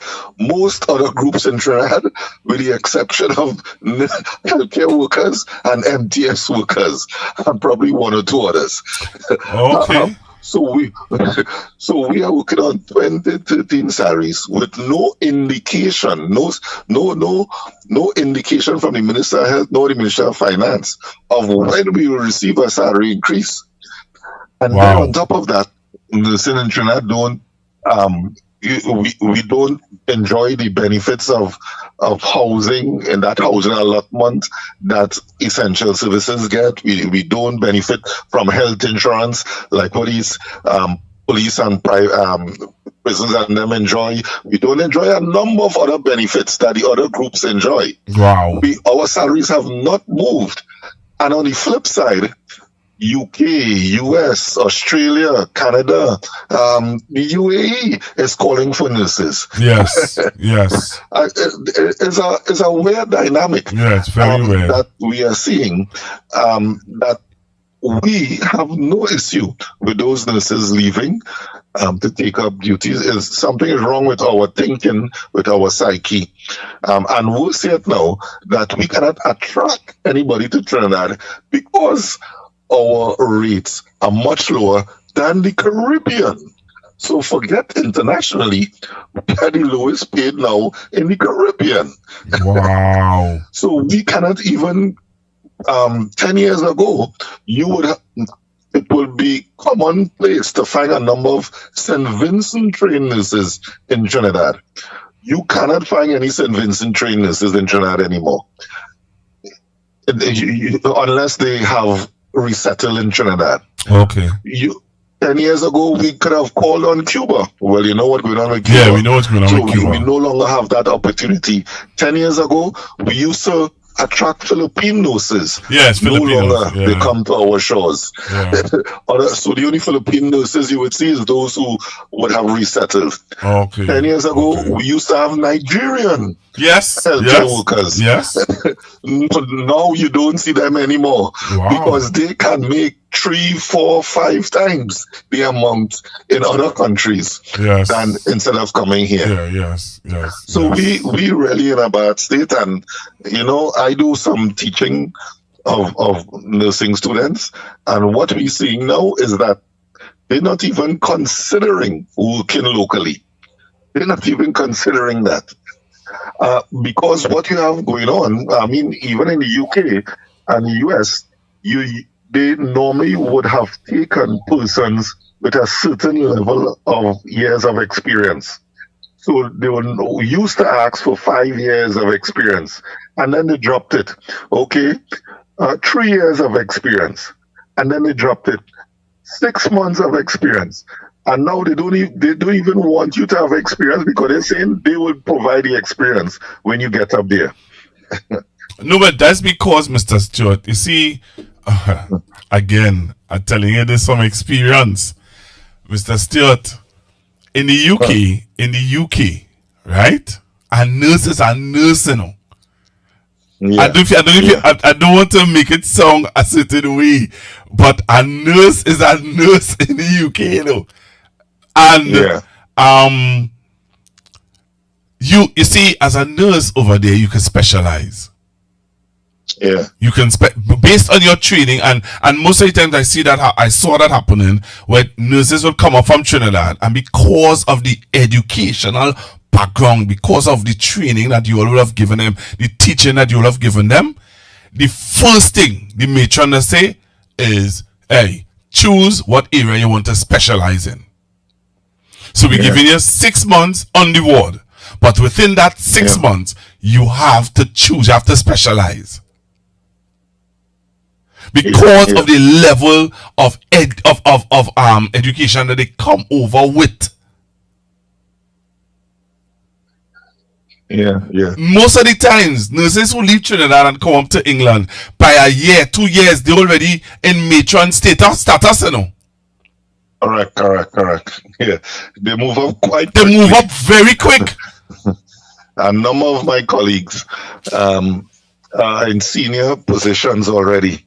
And sometimes I wonder what I'm still doing in Trinidad. Okay then. But as you make your decision. Yeah, but God have you here. God have you here to fight, man. God have you here to fight, Mr. Stuart. So, Mr. Stuart, so your union is recognized now. Yeah. Well, that's another story. Talk to me about that. There are so many dynamics, and it's like one battle to the next. One has to undergo. So we became a union in 2014. Okay. And we began, doing the necessary work to become the majority trade union. Okay. And then we applied. For you to be the majority trade union, you have to get the usual 50% of the workers plus one, and then go and apply and go through that process. Right. That process took us several. When we thought all we had to do was get the members, we were surprised to learn that there were forces who were working equally as hard to prevent us from acquiring recognized majority union status, including the board who has to give you that certificate, which is the Registration, Recognition, and Certification Board. So what transpired is that very antiquated. Again, it's something with, I don't like to use the term, but third world countries, in terms of where their processes are not meant for speed. It's not meant for common sense. It's just bureaucracy. So going through that process, of course, 10 years to go through that process, inclusive of legal battles, which we won all. We won all. Because when the RCB reached the court, they couldn't explain why they were delaying us. And the judge had to basically, in local parlance, buff them. Right. And they had to do what is necessary. Right. They were keeping us back because another union applied for clerks. And they're saying they must deal with that union who applied for clerks before they come and deal with TTRNA who applied for nurses. The Act doesn't, the Industrial Relations Act doesn't speak to that. Where are you getting that? Well, it's not really the lawyer, but that is what we are accustomed doing. That is our practice. Is what? And we had to take them to court for that. And then there's another issue with, they're saying, PSA applied for a category of nursing, but PSA cannot apply for anybody in the healthcare industry because the Industrial Relations Act also speak to PSA. Once you have an essential service, once you are the RMU, Recognized Majority Union for an essential service, you cannot go and apply for a second essential service. And that was done really for industrial peace, industrial stabilization. Right. So one union would not become too powerful by having more than one essential service. So since PSA already had water with WASA, and also they also have airports authority, they ought not to have health also. Okay. And the same thing for so that was the whole purpose. But yet they are in the queue and they are keeping us from moving forward. So we had to take that to court, and it was a constant battle. But long and short, in 2025 we finally got one of about 10 bargaining units that we can apply for. So there are 10 bargaining units across all RHAs where nursing personnel fall into. And so we have gotten 1 out of 10. Why we haven't gotten the remaining 9? It is not because we don't have the numbers. We have the 50% plus 1. We have much more than that. But it is because the current government has not appointed the RRCB board as yet. So no union can obtain the recognized majority union for any bargaining unit as we speak. What? As we speak. So there's no union in Trinidad and Tobago. If you have an application inside, it's just collecting dust because there's no board in place. And it's so unfortunate that we have a situation where there's no registrar of trade union, so you cannot register any union in Trinidad currently, because there's no registrar of trade union. There's no board at the RRCB, so you cannot, even if you register, you cannot acquire RMU status. And then on the other side of things, because we are in essential service, there's no chairman of the essential services division within the industrial court. So we cannot take a number of our matters now are in limbo because we cannot go to court to challenge some of these things the authority is doing, because there's no, you cannot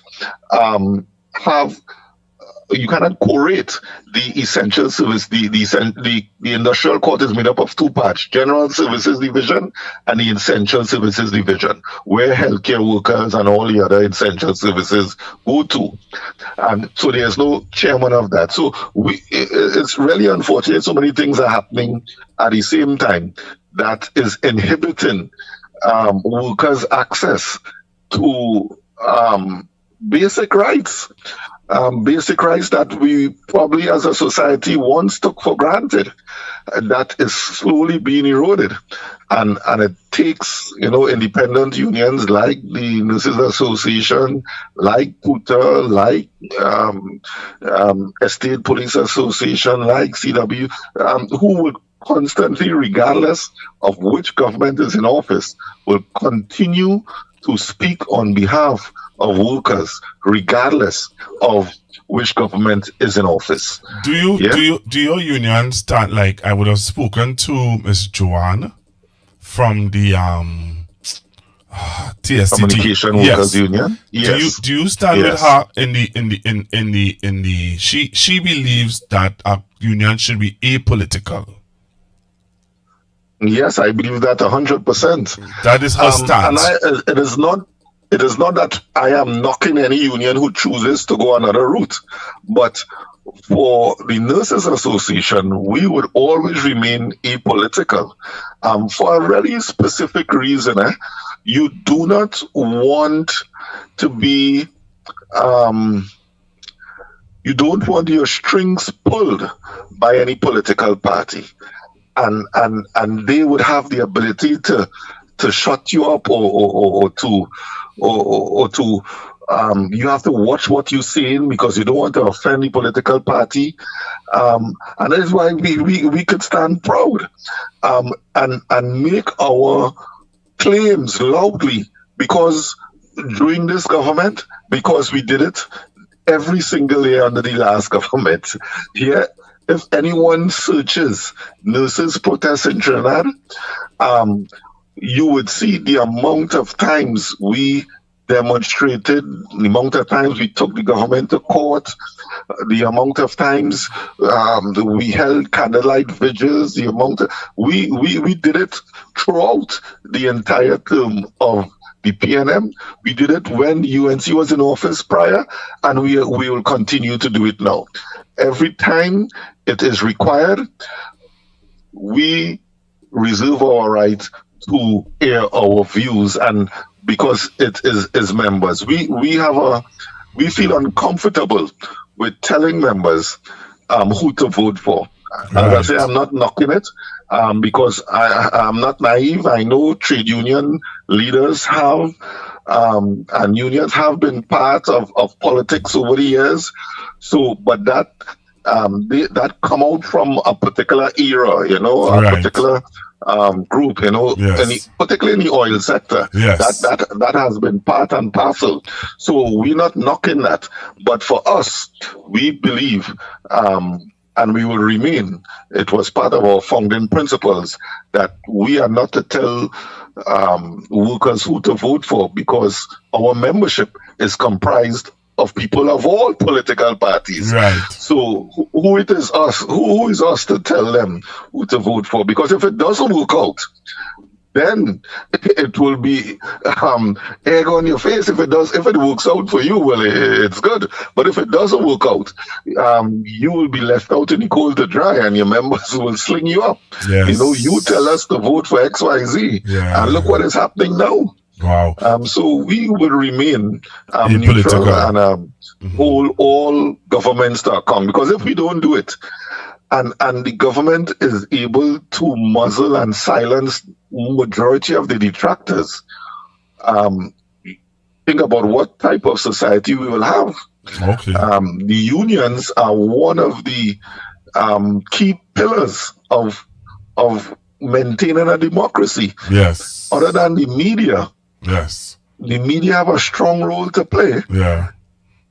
And non-governmental organizations and trade unions have an equally important role to play to hold the government to account. And if these organizations are muzzled, then we headed down a slippery slope. Yeah. So, Mr. Stuart, then let me ask you this. We go into the home stretch now. What are your plans to how to put it, boy? Because I know that you have a radio program. And in your radio program, you sensitize the nation to the issues that nurses and they are going through.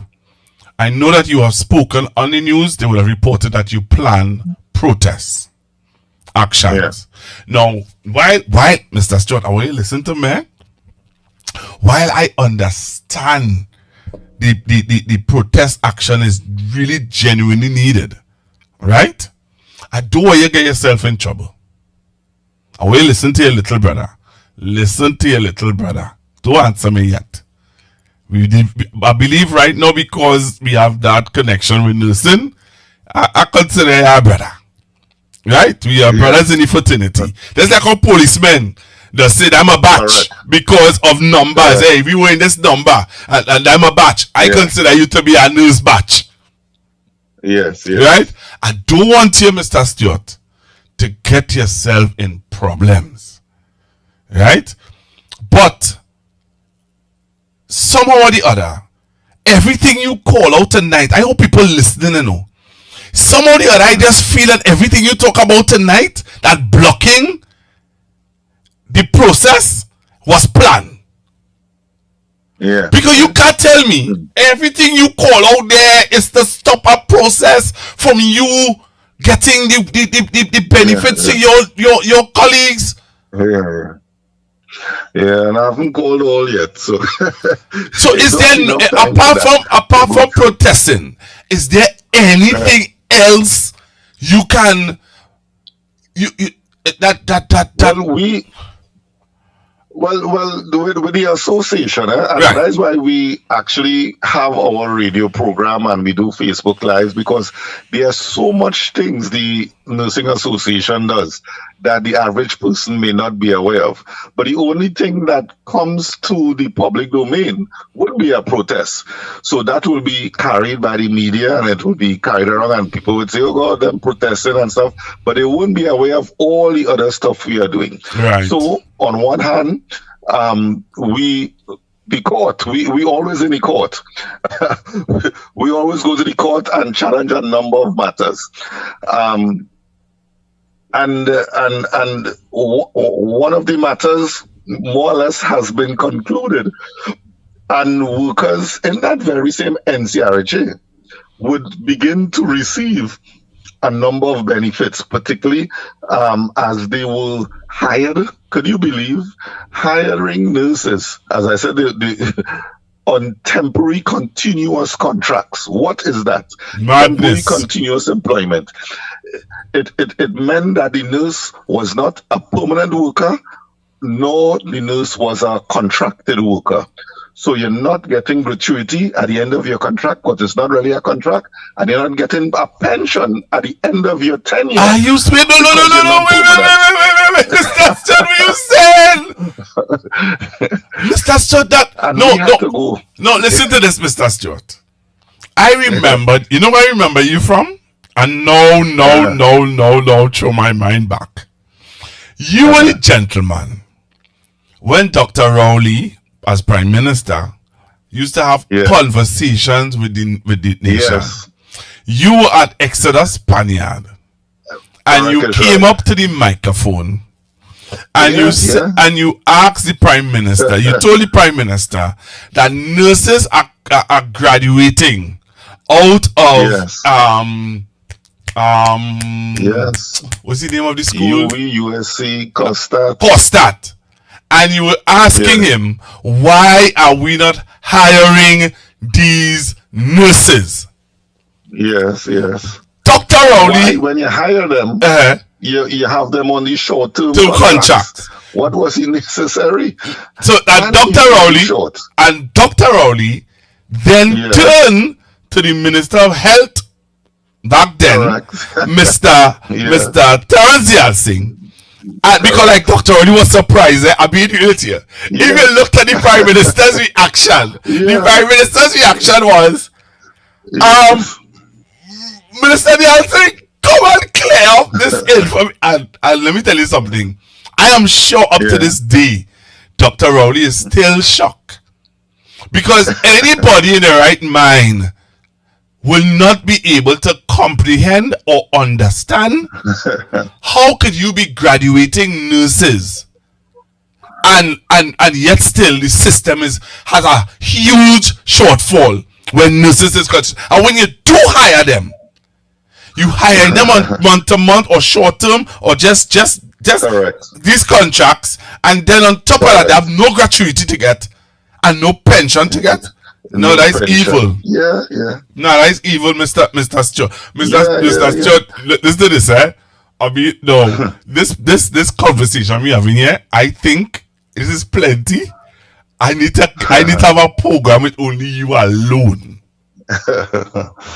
Yeah. It's a lot. And we have been doing it for so long. But with regards to that particular matter, that political matter, we had to go to the Court of Appeal. We won it in the Industrial Court. Wow. And the NCRHA challenged it. And we had to go to the Court of Appeal. But thankfully, it's been resolved now. And that is the level. Could you even imagine they doing police that, hiring police on short-term contracts? Or prison officers or teach. Could you imagine why they would even consider? Even politicians are entitled to pension when they retire. They just have to work for 5 years and they get a pension for life. But a nurse working for 30 years would not be entitled to a pension. Something that should be wrong. But as I say, and the other aspect, specifically with this pool issue that has arisen, we saying, okay, you refusing to pay the $75 per hour for pool, well, we're going to force you to pay overtime because you don't have enough nursing personnel. So we have told our nurses to desist from working pool and only work overtime going forward. So they will end up paying more. Yes, they will. Yes, they will. They'll end up paying more because now you have to pay time and a half, double time, triple time. You know? So they'll end up, so when they thought they would have saved a few cents, they're going to have to pay out much more money in the long run. Wow. But as I say, anytime you want, you can always call me back and I will love to share. So tell me, how you all plan to move forward? Look, I know you plan to protest. I know that you're planning a big protest. How are you all, when is this? How is this going to be played off? Yeah, well, we already had one in San Fernando. Right. On the 6th of this month, 6th of March, that went quite well. Right. What we do again, as I say, we know how to plan.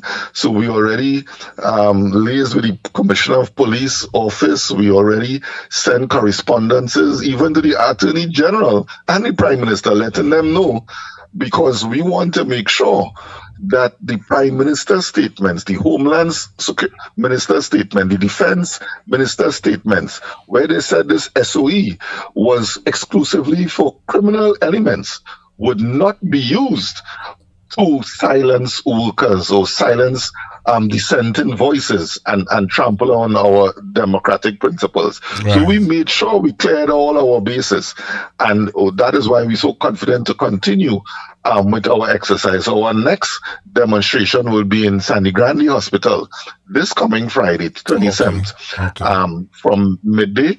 And then 2 weeks from then, on April the 10th, we will be visiting the Minister of Health, who have ultimate responsibility for the health sector. Right. And he will have to answer to the hundreds of RHA workers who will be coming in front of his doorstep in that lovely building that taxpayers are paying for on Queen's Park East. Yes. We'll be visiting that building in our hundreds on the April the 10th, Friday, April the 10th. So, and after that, we have much more things planned unless we, and we are so probably not even as militant as our forefathers in the labor fraternity were. Yeah. We're not even saying, we demand that you pay us a salary increase now, or in 2 weeks' time, or in 1 month time, or in 3 months' time, Right. All we ask is to notify us, tell us, communicate with us when RHA workers can expect a salary increase. Imagine that. You could stop all of this protest from taking place. Stop nurses from marching on the streets, because when nurses march in Trinidad and Tobago, bad things happen. If you check the history. Yes. Yeah? Yes. You could stop all of this dissenting voices and nurses upset and RHA workers, because it's not only nurses we're fighting for now, because there's no other union really to fight on behalf of all of those other RHA workers, all those social workers, all those dietitians, pharmacists, phlebotomists, attendants, wardsmaids. It have nobody fighting for them. So teacher really now has to fight for all of those RHA workers because every other union appears to be silent within the healthcare space. So we are, while our membership as nurses and midwives, we are fighting on behalf of all RHA workers just to find out when we would receive a salary increase. And we and the minister is remaining quiet. For whatever reason, we don't know, but silence is not an option in this period where healthcare workers continue to work on 2013 salaries. Well, I think That he's silent. represents- I think he's silent because he must be lobbying with his colleague, the Minister of Finance, to try to release the funds so that the nurses and they could get the money. Well, we hope so too. Honey, we just want communication. That is all we ask. Yes, and I think that is where some people find that the authorities are very rude. They are very, very rude. Because I looked at the teachers and they would have gotten through with their money, yes. But look at the disrespect that they would have had to go through first in order to get their money. I find the level of disrespect and rudeness is overbearing. It's overbearing. Definitely. And I give you all the support, my brother, because I know the struggle of a nurse. I know the struggle of nursing. I often tell, my friends, my daughter, my son, everybody, that hey, to start off cleaning urine and feces is not a nice thing. You have to do it. In the UK, that's how you start off, eh? Yeah. You start off putting an apron on you, and you put your mask, and you're cleaning patients who have stroke and different illness. Yes. And that is not a job that you just take for granted. Those are people that you don't take for granted. No. Yeah, you're treating people at their lowest. That is at that patient who is really an individual is at their lowest in their life. Yes. And often enough, that individual, depending on how that nurse interacts with that individual, would be a meaningful interaction or unwanted interaction, and that could translate for that could scar that individual for life. I mean, as a nurse myself, having worked in psych and oncology, you often find persons confiding in you in their darkest hour, especially those who, as we say, preparing to travel. Yes. Those in the medical field will understand when persons will confide in you and they will tell you their secrets. Yeah. They will, and we would want politicians to know. Being in nursing and in the healthcare field, we are privy to a lot of information because everybody at some point in time, whether it's from birth to death, have to interact with others. Yeah. From cradle to the grave, you will have to interact with a nurse. Yeah. And we have seen some things. Oh,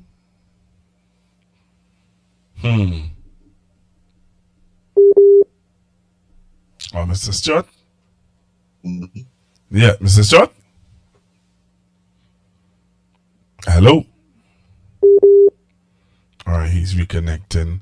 So to those of you who are now joining on the live and you want to know who I'm speaking to, which obviously we keep confidential. Yes. Because of the nature of the job.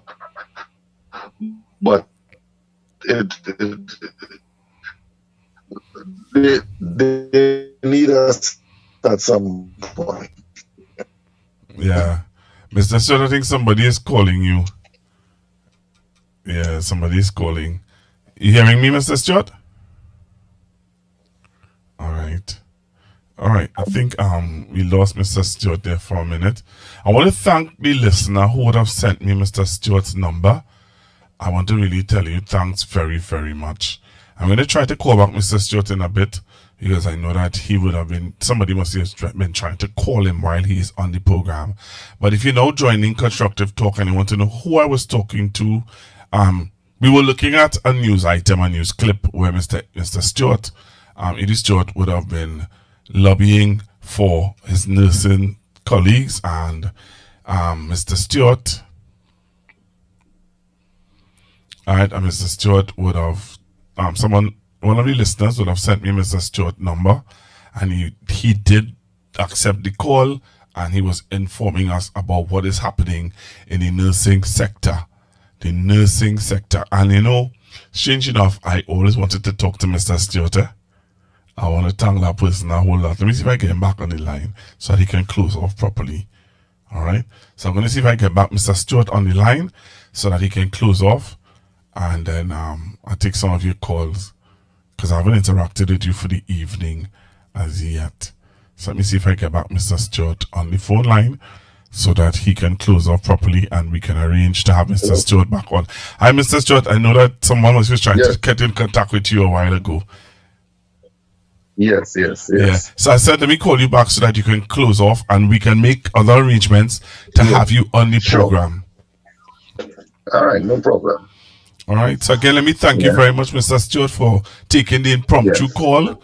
Yeah. Yes. You know, and the information that you have shared with us have opened up our eyes to a whole lot of things that we need to now have you back on to clarify and to inform us and educate us on. Yes. Well, I know you have a radio program. I know you have a radio program tomorrow, so you're gonna get on bad. Yes. Yeah. Fire tomorrow. Fire tomorrow.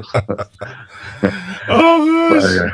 So again, Mr. Stuart, thank you very much for being on Constructive Talk. You take care. Yeah, man. And pleasant good night to you and your listeners. Thank you very much again. Bye-bye. So you heard it, Trinidad and Tobago. So Mr. Stuart is saying that they have a protest this Friday at the Sandy Grande Hospital. All right. And then after that, they are having another protest outside of the Minister of Health office in the around the Savannah. Yeah, they're going to be protesting out there. All right. They're going to be protesting out there. So, let me take some of your calls. I haven't heard from you all for the evening. So, let me take some calls quickly. 464-7003. 464-7003. 464-7003. That is the number for you to call in and interact with me this evening right here on Constructive Talk. So, my impromptu guest that I would have had on this evening was Mr. Mr. Stuart, who would have, cleared up a whole lot of issues. Hello, good evening. Good evening, sir. How are you doing? I'm quiet, man. How are you? Right. Listen, it was an interesting interaction with yourself and Mr. Stuart and so on. And this is another example of the deceit and the trap that they were falling into, unfortunately, by this government. But one thing about tonight is I find that clip that I played of MP Padarath was a bit too long. That was the most distasteful thing to watch and so on. Right? But the thing about it is that I admire the effort of the trade union leaders in the face of the SOE that we currently under to go forward and to continue to serve their members and so on. And the fact of the matter is that being in the vanguard and unions being part of the coalition of interests, I think it's only logical and right that they be the people to protest in this time and lead the protests. And simply because it's bread and butter issues. And not only bread and butter issues, but you must hold the government's foot to the fire because these are things that they promised about. They promised to bring workers to a certain standard of living. They promise industrial peace, and this is part of their mandate to fix, right?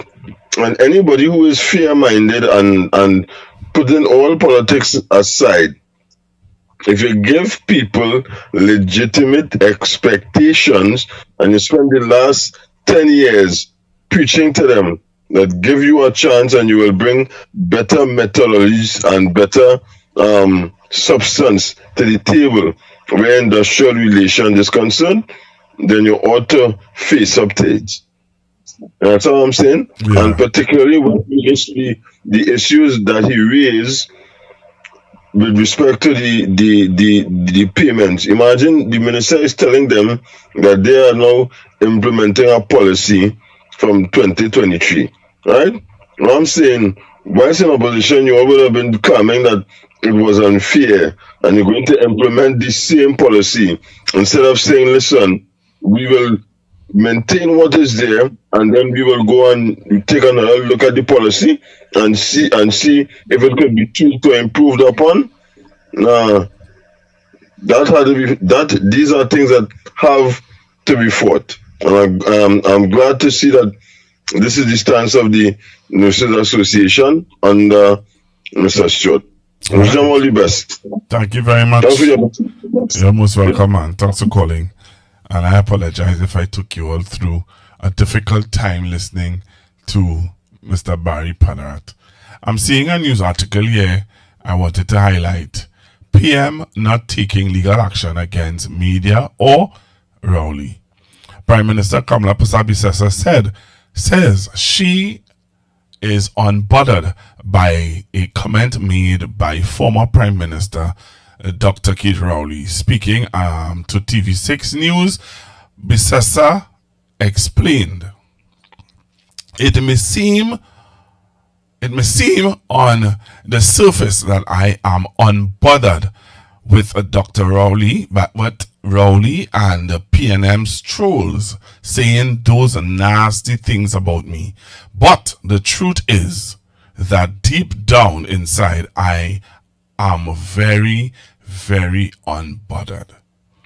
The Prime Minister further stated that she is not considering legal actions against Rowley or any media house. So that's in the news. That just jumped out of my news feed. So I said, let me just let you all know.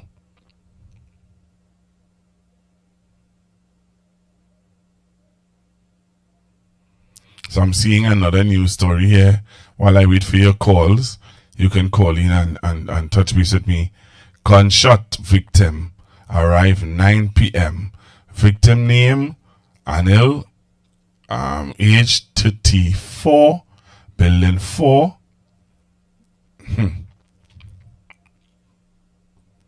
Interesting. So there's a 3-person shot in Gonzales. So there's another shooting that took place this evening, and it's saying that 3 persons or people shot in Gonzales. And they're saying the shooting victims arrived 9 p.m. Victim name, okay, and that's another one. A woman identified as 34-year-old George of Bath Street, Port of Spain, was shot multiple times shortly before 9 p.m. tonight, Monday the 23rd of the 3rd month, 2026, while at St. Anne's Lane, Gonzales, Belmont. What is this? What is really going on? Hello, good evening. Hello, good evening. Alright, I don't know what's happening. Caller, you have to call me back. I don't know what's going on there. So it's saying here, okay, so in Andrews Lane, Gonzales, alright, Belmont, 2 other male persons, ages 7 and 35, who were present, suffered multiple injuries as they were fired upon from the hill, from the hails of bullets. Oh dear, what's going on in this place? Hello, good evening. Caller, you had to take more for holding, you know. I don't know what was happening there. I don't know what's happening there. Your call is on hold. Hello?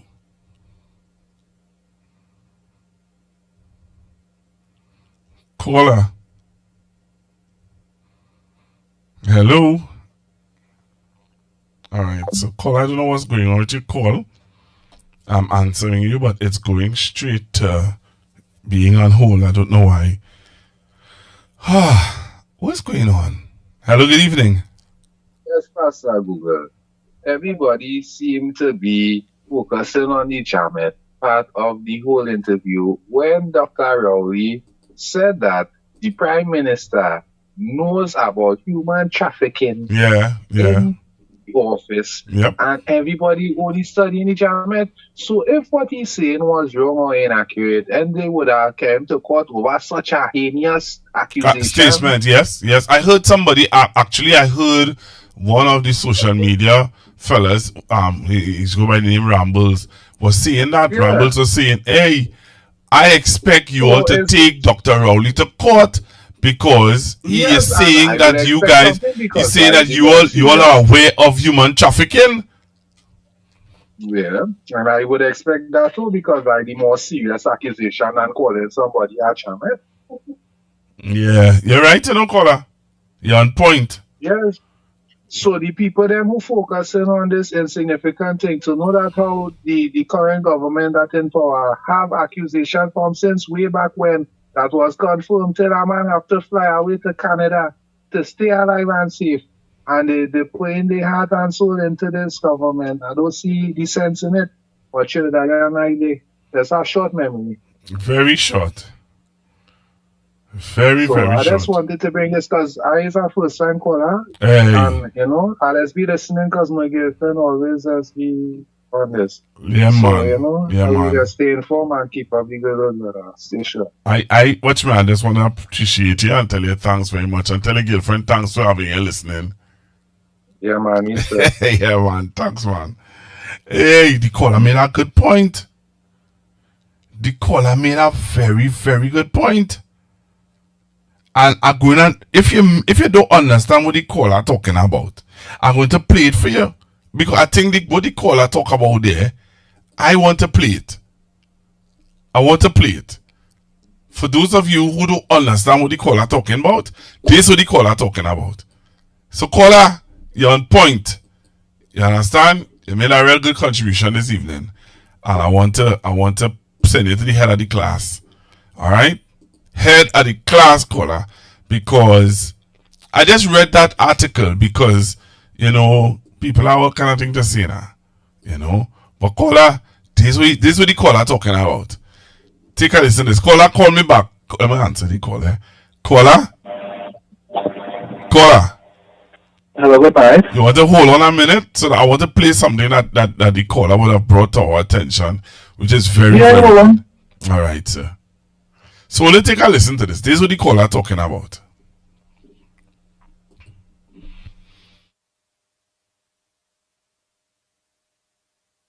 If the following statements are not true, then I expect the UNC and Devon Mirage to sue Rowley for making these statements on camera. Devon Mirage, a former colleague of mine in the Parliament and Minister of Government in this country, he's now in Canada. When the issue of human trafficking came to the fore in Trinidad and Tobago, Devon Mirage left Canada, came to Trinidad, sat down with the Trinidad and Tobago Police Service and gave them testimony in an affidavit about his first-hand knowledge about colleague of his who engaged in human trafficking in the UNC, in the government of Trinidad and Tobago. And he told the police that Mrs. Prasad Biswasa knows about it because she was told about it. You know what she did? You know what she did? She didn't allow the accused to run for election because he might lose on this issue. So she took him out, gave him a Senate position, and make him a Minister of Government in my country. So here you have a minister of government on testimony to the police, and I hope and I suspect that there's a police investigation going on this matter. If you don't sue Rowley for dirtying your good character, then everything he said there must be true.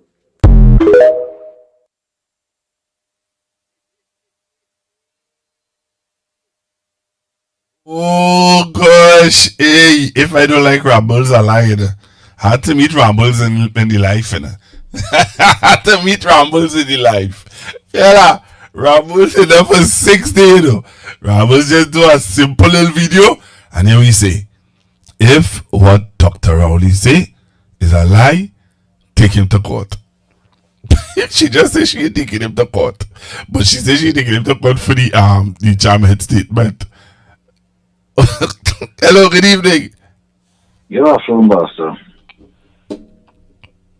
Don't come here to kill. Don't come here to you know, sad vibes, you know. Why would I do that? All right. Okay, go ahead now. Go ahead now. You always want enough chance, like Hillary. We didn't call your brother to come and run with you. You didn't say Pastor Paul and sweatpants now. You run up Chancellor. Come, Pastor. You're losing a little weight, but you had to tighten up on that body. Come, let me go up Chancellor. How I going Chancellor? And I was going Chancellor, you're not going there. Oh, you know that? How you come to that conclusion? Alright, well, you ever ask? Wait. You ever ask? No, I never asked. So then how you reach it there? I said Chancellor. Okay, then you say sorry. Right, that money you get from Felicia there, you're making sure you're fit to keep it, boy. Yeah, I'm gonna tell you something now. That money you get from Felicia. You making sure. You want to say it? We just don't let them finish my seat, fella. The money you get from Felicia, right? You're making sure that you're fit now. You're running up that Chancellor Hill. Nobody ain't finished spend that money for you at all. You have to live to spend that money. Felicia, boy. Only good, you know, boy. Yeah, me go lie, though. Only good in this place, you know. I lost a word here. I don't know what to do. That being said, somebody say you get a gold medal. Okay, all right. And you know I say, Pastor, I am so shocked and appalled that we say something and after days, we must the whole point at the interview. I'm talking about one thing and one thing alone. No, they was talking about two.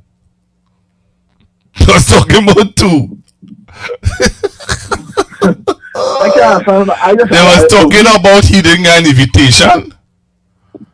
Right? Yeah, that being said. And the other one is this one. So with the invitation, the opposition leader would have apologized.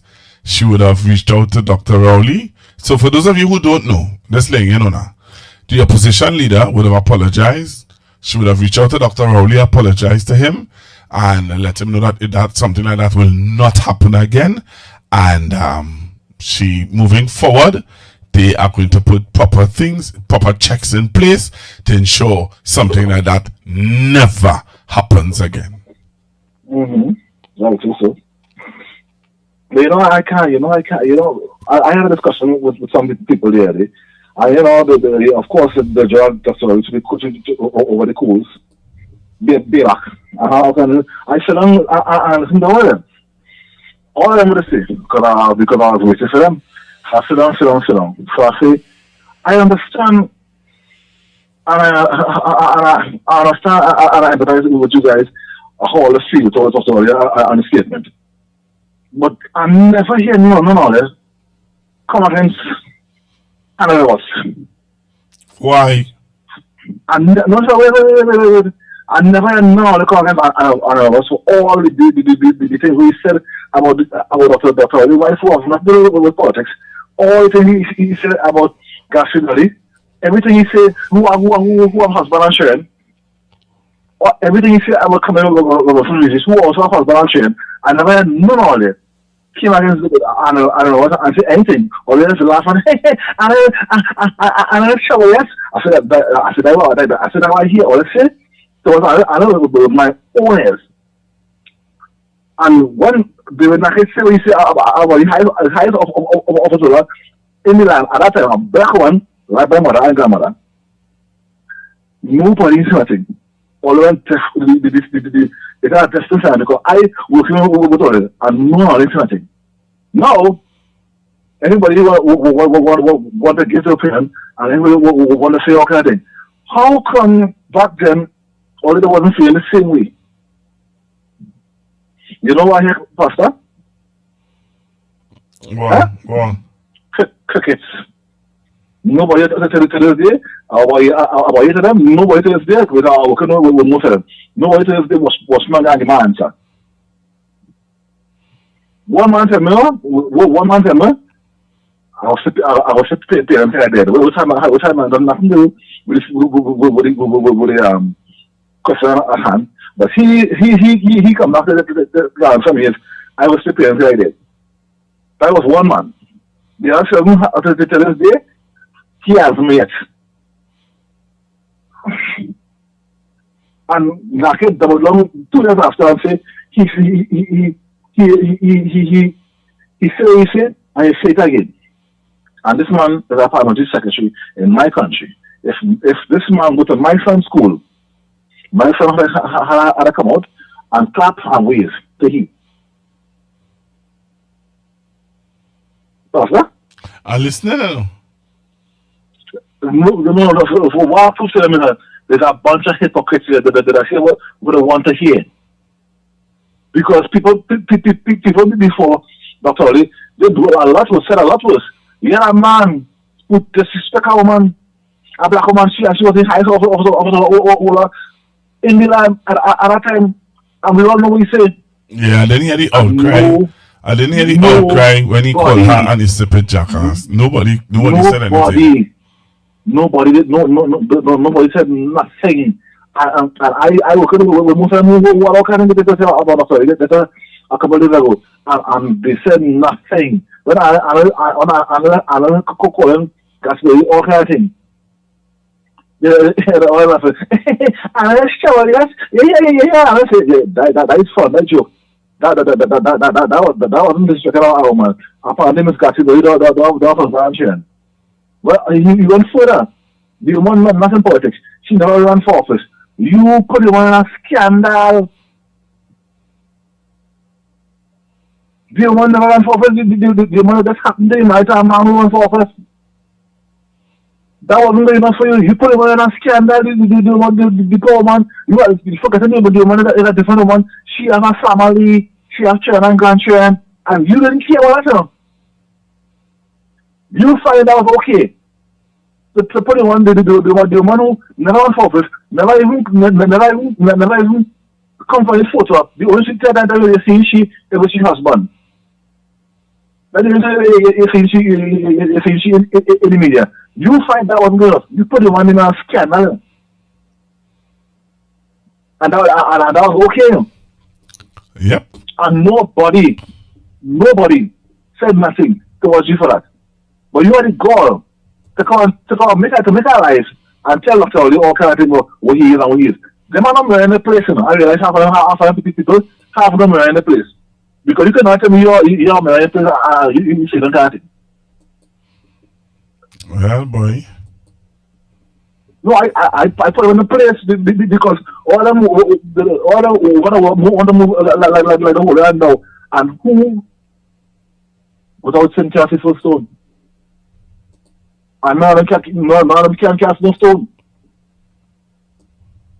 Anyway, Pastor, say enough. You're all listening. Thank you very much, sir. Thank you very much. Taking your calls, 464-7003, 464-7003, 464-7003. You can call in now and share your views on issues and current affairs that we are talking about. Alright, you are free to call in and have your say. Hello, good evening. Hello, good evening. Good evening, Pastor Google. Hi, good evening. I was trying to call on WhatsApp all the time and I couldn't get you at all. Oh, okay. I had another caller on the line when you were calling, though. Oh, okay. How are you this evening? I am okay. I hope that you are blessed. What I would like you to do, don't indulge out too much. I mean to say, you will put the question out to us and let us answer. Let us, say it for you, because I don't want them to muzzle you. Okay. You understand? Mm-hmm. And you know what's going on now. They're muzzling everybody who talking out. Right? Now you're seeing dictatorship. Now you're seeing who is the dictator. You understand? Because these people, they're like nobody more than themselves. Everybody quiet. Okay? And the next thing I hear, some petition have to go out. Tell those people to be careful too. Are talking for it, to be careful with what they're about to do. And if they want to do it, let them do it fast, because, just now, the president will change. And anytime that president change, they will put their people, and when anything go to them, they wouldn't do as we ask. Right? So whatever they have to do, let them do it fast before she move. So if she herself is not scared of them, she will do something. Right? And people have to watch now. They will be careful where they put in their money. Right? One thing I couldn't understand, how they didn't get rid of Jack Warner. Right? And this guy who Well, they say get rid of him, I mean send him up to America. Pastor Google, you know what I mean. No, but you see, you have to be careful when you say certain things on the air now, because then they say get rid of. Yeah. They may not understand what you leave that alone. Yeah. Yeah, send him to America. Right. Yeah, right? So, Pastor Google, another thing is with, oh God, you take my thought away there. You were talking about the guy with the coffin. Yes, he have to be careful. He have to watch himself. I heard him this evening. He have to watch himself. But they mightn't touch him because he's a coffin man. They let the Baptist people walk. They let them march. A matter of fact, why? When the Prime Minister had her business down in Pina, in Siparia, down the road, and that time was SOE, and down the road marching, why they let the Baptist people march? Right? The people that saw all this collecting on themselves, they're all about doing the thing. Right? Yeah, it's interesting how people they're afraid of. It's interesting how, as you say that, it's interesting how they allow people to have their Pakwa celebration, but you can't allow the Baptists to have their walk and their march. Yes. It's very interesting. Right? Those are the people they're afraid of. When they're driving the multi all across the street, all about. Yeah. Right? Yeah. They're stopping that, but they want to stop the spiritual Baptist people. But let me tell them something. They can't stop them, because when you see that they stop them in the earlies, they used to go in the bush and beat the drum. They could use their mouth to beat the drum when they take that away from them. Right? So no matter how they try to keep them quiet. But it has some Baptists on the Moruga Road here. We're joining up with Michelle. Yes. Right? Yep. I want to tell them too. What's coming to them, they will get it. So most of them is only in thing for money and where they could get. But they're studying other people's lives. You didn't see the Presbyterian church get a piece of money too? They're studying, but the woman who always talking for them, I hardly hear her now. I hardly hear her saying anything. Me hear she a long time. Most of our members are going through a rough time. Okay, they're only muzzling people, but let me see how long they will keep muzzling people. Let me see how long. This woman wants somebody back there like Dr. Rowley, who had the power on his tongue. That's why they wanted that man to go bad. You hear? Me have nothing against Penny, you know. I don't have nothing against you. Whether what, I will support her. But there are some things we have to speak out still. She had a power and she had a power on her tongue. Pastor Google, to encourage the people to pull them in then. When Penny talking, she should be talking dead. No, you can't have that person going up to be ahead of a party, especially to fight this UNC government. But you have to understand too, while I hear you, I just would want to say to you that personally I think that she has a strategy, and while you might be wanting her to talk for, remember there are a lot of people out there you have to win over, and you have to win back. And if a man want to win back his wife, he cannot be talking to her rough. He had to talk to her in a certain way to get her to win her confidence back. Right? And while everybody might be seeing and I don't want to have this discussion right now, really and truly. All right. Okay then, okay. All right. And I want to tell you, you stay quiet. Let the people talk. No, but I don't want to talk. That's not the discussion we're having right now anyway. So right, I don't want to have that discussion right now. Yeah. But all right, the next thing is, it doesn't matter what. I believe the kind of pressure people under now, Penny could be quiet, she could be what? They will go there. Yeah, but at the end of the day, too, people, you know what's sad about this? Is that I could play you clips of these same people talking about how they're under pressure. They wanted this pressure. Yes, we know I could play clips of PNM people calling 91.9 and talking about PNM will never fool them again. And now we want Penny to rough up the thing. You vote for this. People voted for this. And cost me, they cost my wife, they cost my child, they say all kind of thing about me. But Pastor Google, I know. I was a 91 point girl for you. So don't this thing. I saw them like that why I doesn't like to get into these discussions. We only want Penny to be loud and raucous and rough up the thing. But at the end of the day, when people were calling in and saying all kind of nasty things about me, my wife, my child, everybody. You understand? They used to call and say all kind of thing, and the old PNM and the PNM and the PNM people call in and was nasty and say all kind of thing. No, we have to be we have to rough up the thing. I don't like to have the discussions, you know. I ain't going to that. Well, I hear you. We had doctor and the same PNM people when Nyan rough up the thing, the same PNM people calling and say, oh, she disrespectful as a former minister of education. They no real PNM. Nah, don't say that. Don't say that. You listening to that? No, don't say that. Don't say that. Don't say that. I am telling you, when Nyan say what she had to say, PNM people, don't say it's not PNM people. PNM people said that Nyan should not say that because she's a woman's what? She's a women's league president. PNM people, you know. Them not me alone. What I am saying is that there is not no real PNM people. I am not saying that there is not, you know. Some of them just pretend and they don't only be PNM for something and for what it could get. You hear? Pastor Google, I am not a PNM for what I could get. Pastor Google, let me tell you something. I lost my old house when PNM was in power. I never get a pin. Right now we renting. When rent raised, we have to pay with this pension. You hear me, Pastor Google? And no matter what, nobody could never take that away from me. You hear? I will always stay so.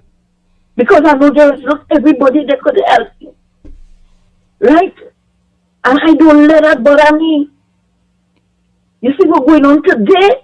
That is what bothers me. You see when you pay that Barry Padarath there this evening, I load on my phone because you want to hear that man's voice. And when you watch, you see the African them in front. PNM people. They hate Dr. Rowley. They hate the PNM. Look what's happening to them now. We self have to feel sorry for them. I'm going to find it.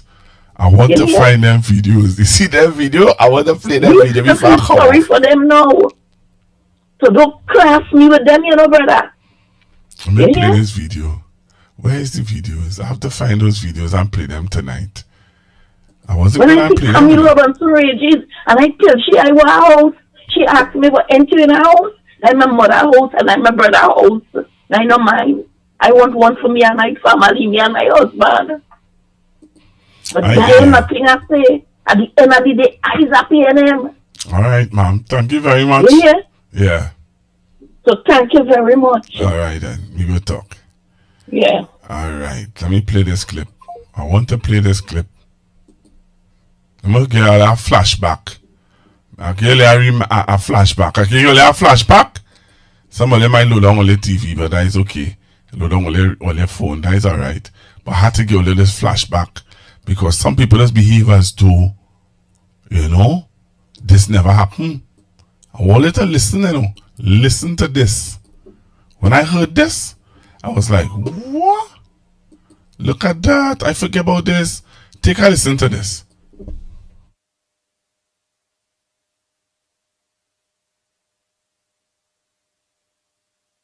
Hi, good afternoon. Welcome.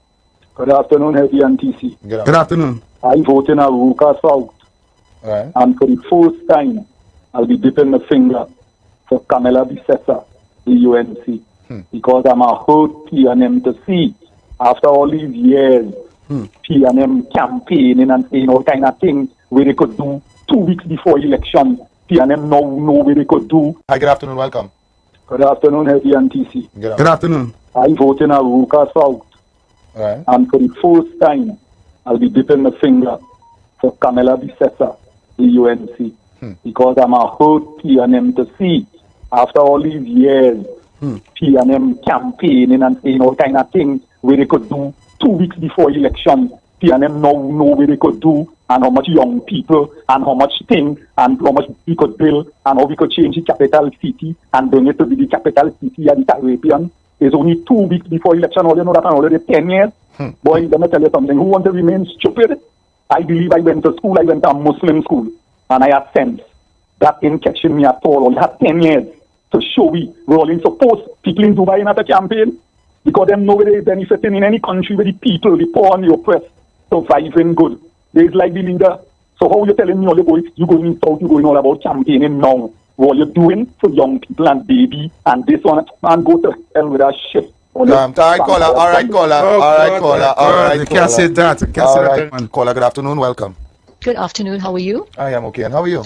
I'm good. Thank you for a very lovely program. Thank you so much. I've been a PNM all my life. Yeah. This time, they're not going to fool me. And what got me very upset is Stuart going there on the program, talking about he ain't closed down Petrotrin. They didn't close. They are responsible for gate, and they have people cheering loud. All of a sudden, he know $200 can't buy nothing. Okay. And people have been speaking all the time. Every time they're going to have an election, they only taxing. Gas going up. People who traveling to work, suffering, because they are daily paid workers, they have fixed income. And these people have no consideration. But anything they put on the people is just tax and tax. And if you don't pay a property tax, whoever inherit that will pay. They will take it from you. And you know what I didn't like? Stuart Young and them go on and say, if UNC come, they're going to raise the $15 to 1. First, we can't even get. Secondly, why are you doing that when they know that is not true? Nobody know how they're going to raise it. So this kind of thing where they're coming in, these tactics they're using, like bully. Stuart Young is a bully. So I am going to be voting the UNC. I'm a very happy UNC supporter now. Thank you. And in my family, we have five votes going for UNC. In Caranage. Thank you so much, darling. All right, darling. Thank you. Nobody asked me a question, but I'm still going to say it. PNM, come forward. You all, as the opposition of the country, needs to stop half-stepping. Stop the half-stepping nonsense. You all are dealing with professional victims and should deal with them accordingly. For example, the Prime Minister in one of her late-night senile going mad rants on social media said something to the tune of, if you are not educated, you're going to become a PNM MP now. I would have ignored that stupid statement, but they did not ignore it. Most notably, the former Minister of Education came out and replied, but she half-stepped. She said, if you weren't an old woman, I would say what I want to say, but I'm not going to say it because you're an old woman. And immediately, the professional victim card came out, they flipped it on her, and made her look bad on social media. So then, you end up looking bad for an inference. Just come out and say it. Just say it. You are fighting an opponent who isn't afraid to say it, but you are afraid to say it. We all saw when she called Rowley and Oreo back in the day and never apologized. In fact, she said it wasn't a racial slur when it's universally accepted as a racial slur. The entire country saw her in parliament threatening to cuff down another parliamentarian. as a former Minister of Education and a sitting Prime Minister threatening violence against another member in the Parliament. But when the former Prime Minister sat down on history and called her a jammet because he thinks she's a jammet because of her jammet behavior, all of you all clutching pearls. Reprehensible behavior. He doesn't respect women. He doesn't this, he doesn't that. But for the past 10 years, what we didn't hear them say about these two, they will say it eventually. It ain't come yet, but they will say it. We heard about him, we heard about her, we heard about the children, about the grandchildren, we heard how much times he should die. But if you say that exact same thing about this Prime Minister, the police come into your door. They aren't even subtle with it. They have butts on social media. They put their persons on the radio, on TV, on social media. You can't go anywhere without hearing how your mother so and so. They have senators who will attack you whether you are a woman, a pregnant woman, a grandmother, a widow. They don't care. They're coming after you with vigor and venom, and you all over here playing the ass trying to be the bigger person in the room. It is not going to work, which is why ever so often bros had to come out and jump in front of the camera and say what we all thinking. I'm not saying he was the best leader, but right now, he is a necessary evil. Stop half-stepping. Those who like you will like you regardless. There is no one right now who is not going to start liking you. It's either they already do or they already don't. Stop half-stepping. Say what you have to say.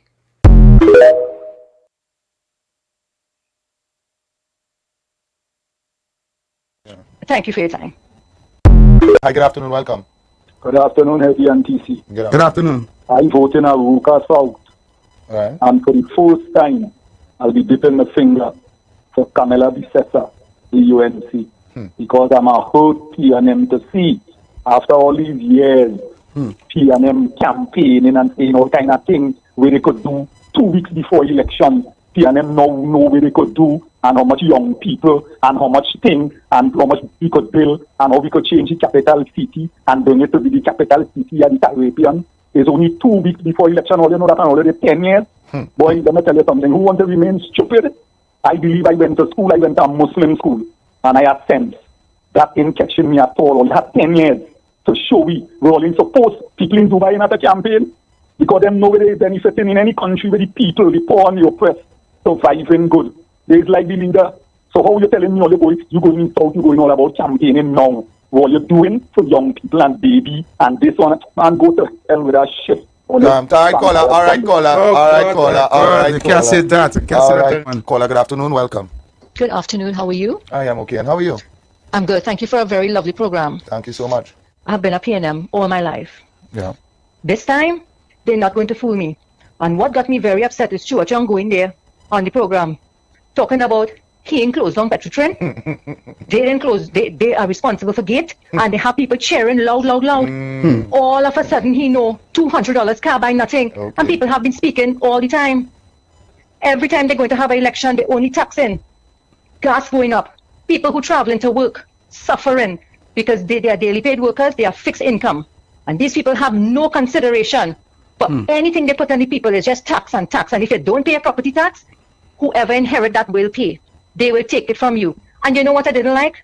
Stuart Young and them go on and say, if UNC come, they're going to raise the $15 to 1. First we can even get. All right, I'm back to the phone line. Hello, good evening. Good afternoon. Evening, Pastor Google. Hi, good evening. Yes, sir. I believe, sir, to the people of Trinidad and Tobago, Pastor Google, that P&M people, some of us, P&M people, some of us, very gullible. And we just want things fast. We want things too fast. And sometimes a man, we like the story with the dog, the greedy dog and the bone. You know, we look down in the water and we see a reflection of a bigger bone. You find Dr. Ogland and doing things too fast. They ain't doing thing. It have a lot of things, yes. I believe they could have done better. But we very gullible. You understand? And to people who ball in penny, soft and all of that, let me tell you something. We have to stand to try different tactics now. Not because Penny quiet and whatever. That don't mean she don't have the information. Because as a caller said the other day, Pastor Google, Kamala is not no real fiery speaker. The Prime Minister is not a fiery speaker. But she have people around who know the thing, and she was able, this lady falling down on a stage, and she was able to win an election. Right? So we have to try different strategies now. You understand? And as I correctly said, so it hurt me to see so much people. Why is only the African man always want change? We want change. We always want a change. Election come, election go. I've seen a same pattern in this country. I've never seen plenty of the Shagonas were changed. They didn't want to change. They supplier never asked for no change. Why it is only we, some of we PNM supporters, and some of we are fortunate that there are plenty of us gullible and falling for these people and them and they tricks over and over. Come on, people, only do better than that. Whether we good house, bad house, always calling. We are then, all they were planning to be rowdy and get on bad and with that. Also, all they wasn't seeing, all they didn't know. If she don't repeat herself, all they don't know that. All they were planning to get on, but that is not the woman's personality. You understand? We have to come with different strategies now and try to go back everybody and let them see that, hey, when all in good house, don't let bad house call on because these people have nothing good about them. And next thing I want to touch on before I go. Why is other people must be able to call me the nastiest set of names and the dirtiest set of names? And we always say, all of us should keep quiet. We hold into a different standard. We being held to a different standard and keep quiet. I want to say this evening, Pastor Google, that sometimes silence could be an admission of guilt. So if somebody telling you you're this or you're that and you're keeping quiet about it, it could also be seen. It isn't bound to be that, but it could also be seen or viewed as admission of guilt. So it's time we stand up and we back this program and program like yours to defend the people of Trinidad and Tobago for better governance in time to come. Pastor Google, thanks again. I'll look down and listen, my brother. Thank you. Thank you very much, sir. Thank you very, very much. So, tomorrow, please God, at tomorrow at Naparima Bowl, there is a tribute to Miss Mauricia Keegan. Starts at 7 p.m. All are invited. Please come and share the experience and the life of Miss Mauricia Keegan, who passed away a year ago. And her husband is now doing this tribute for her, Mr. Nigel O'Connor. And we are asking all of you to make your way to Naparima Bowl this Tuesday, tomorrow at 7 p.m. Alright? Tickets cost $150. Be a part of it. Trinidad and Tobago tribute to Miss Mauricia Keegan is happening this Tuesday at the Naparima Bowl, and we're asking you to come out and be a part of it. Several artists are going to be a part, and yes, I will be there. So please be a part of it. So the Baptist community, you all are being stifled in the sense that you say, well, they asked for late, or they asked for permission late to march in San Fernando. Really? But I want to tell you this. We're getting close to 12 o'clock. Take a listen to this. In the middle of the night, oh Lord, when my back against the wall, hallelujah, Lord, Jesus taught me how to pray. In the middle of the night, in the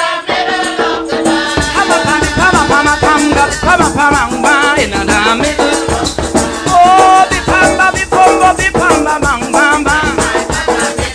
Oh, come on, Jesus taught me how to pray. Oh, bam, bam, bam, bam. In the middle of the night. In the middle.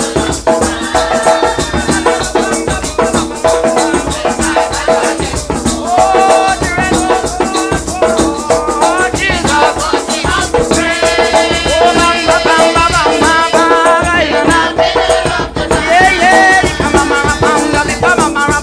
In the middle of the oh Lord, bang bang, come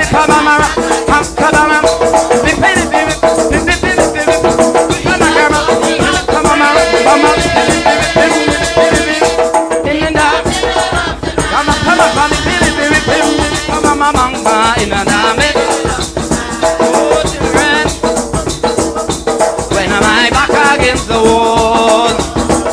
Oh Lord Jesus. Oh Lord, no man do anything. Oh no.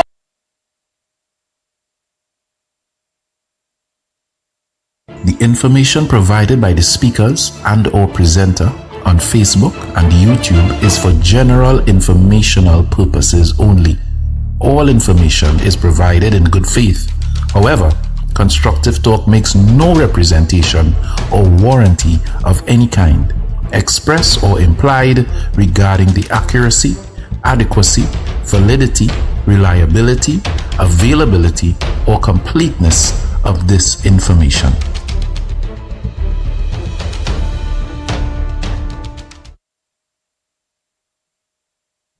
So let me say thank you all very, very much for being with me this evening on Constructive Talk.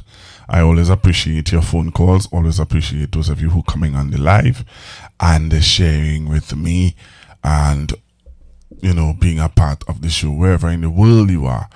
Just say thank you very much. Just remember to put some thumbs up, and if you enjoy the program this evening, put some thumbs up.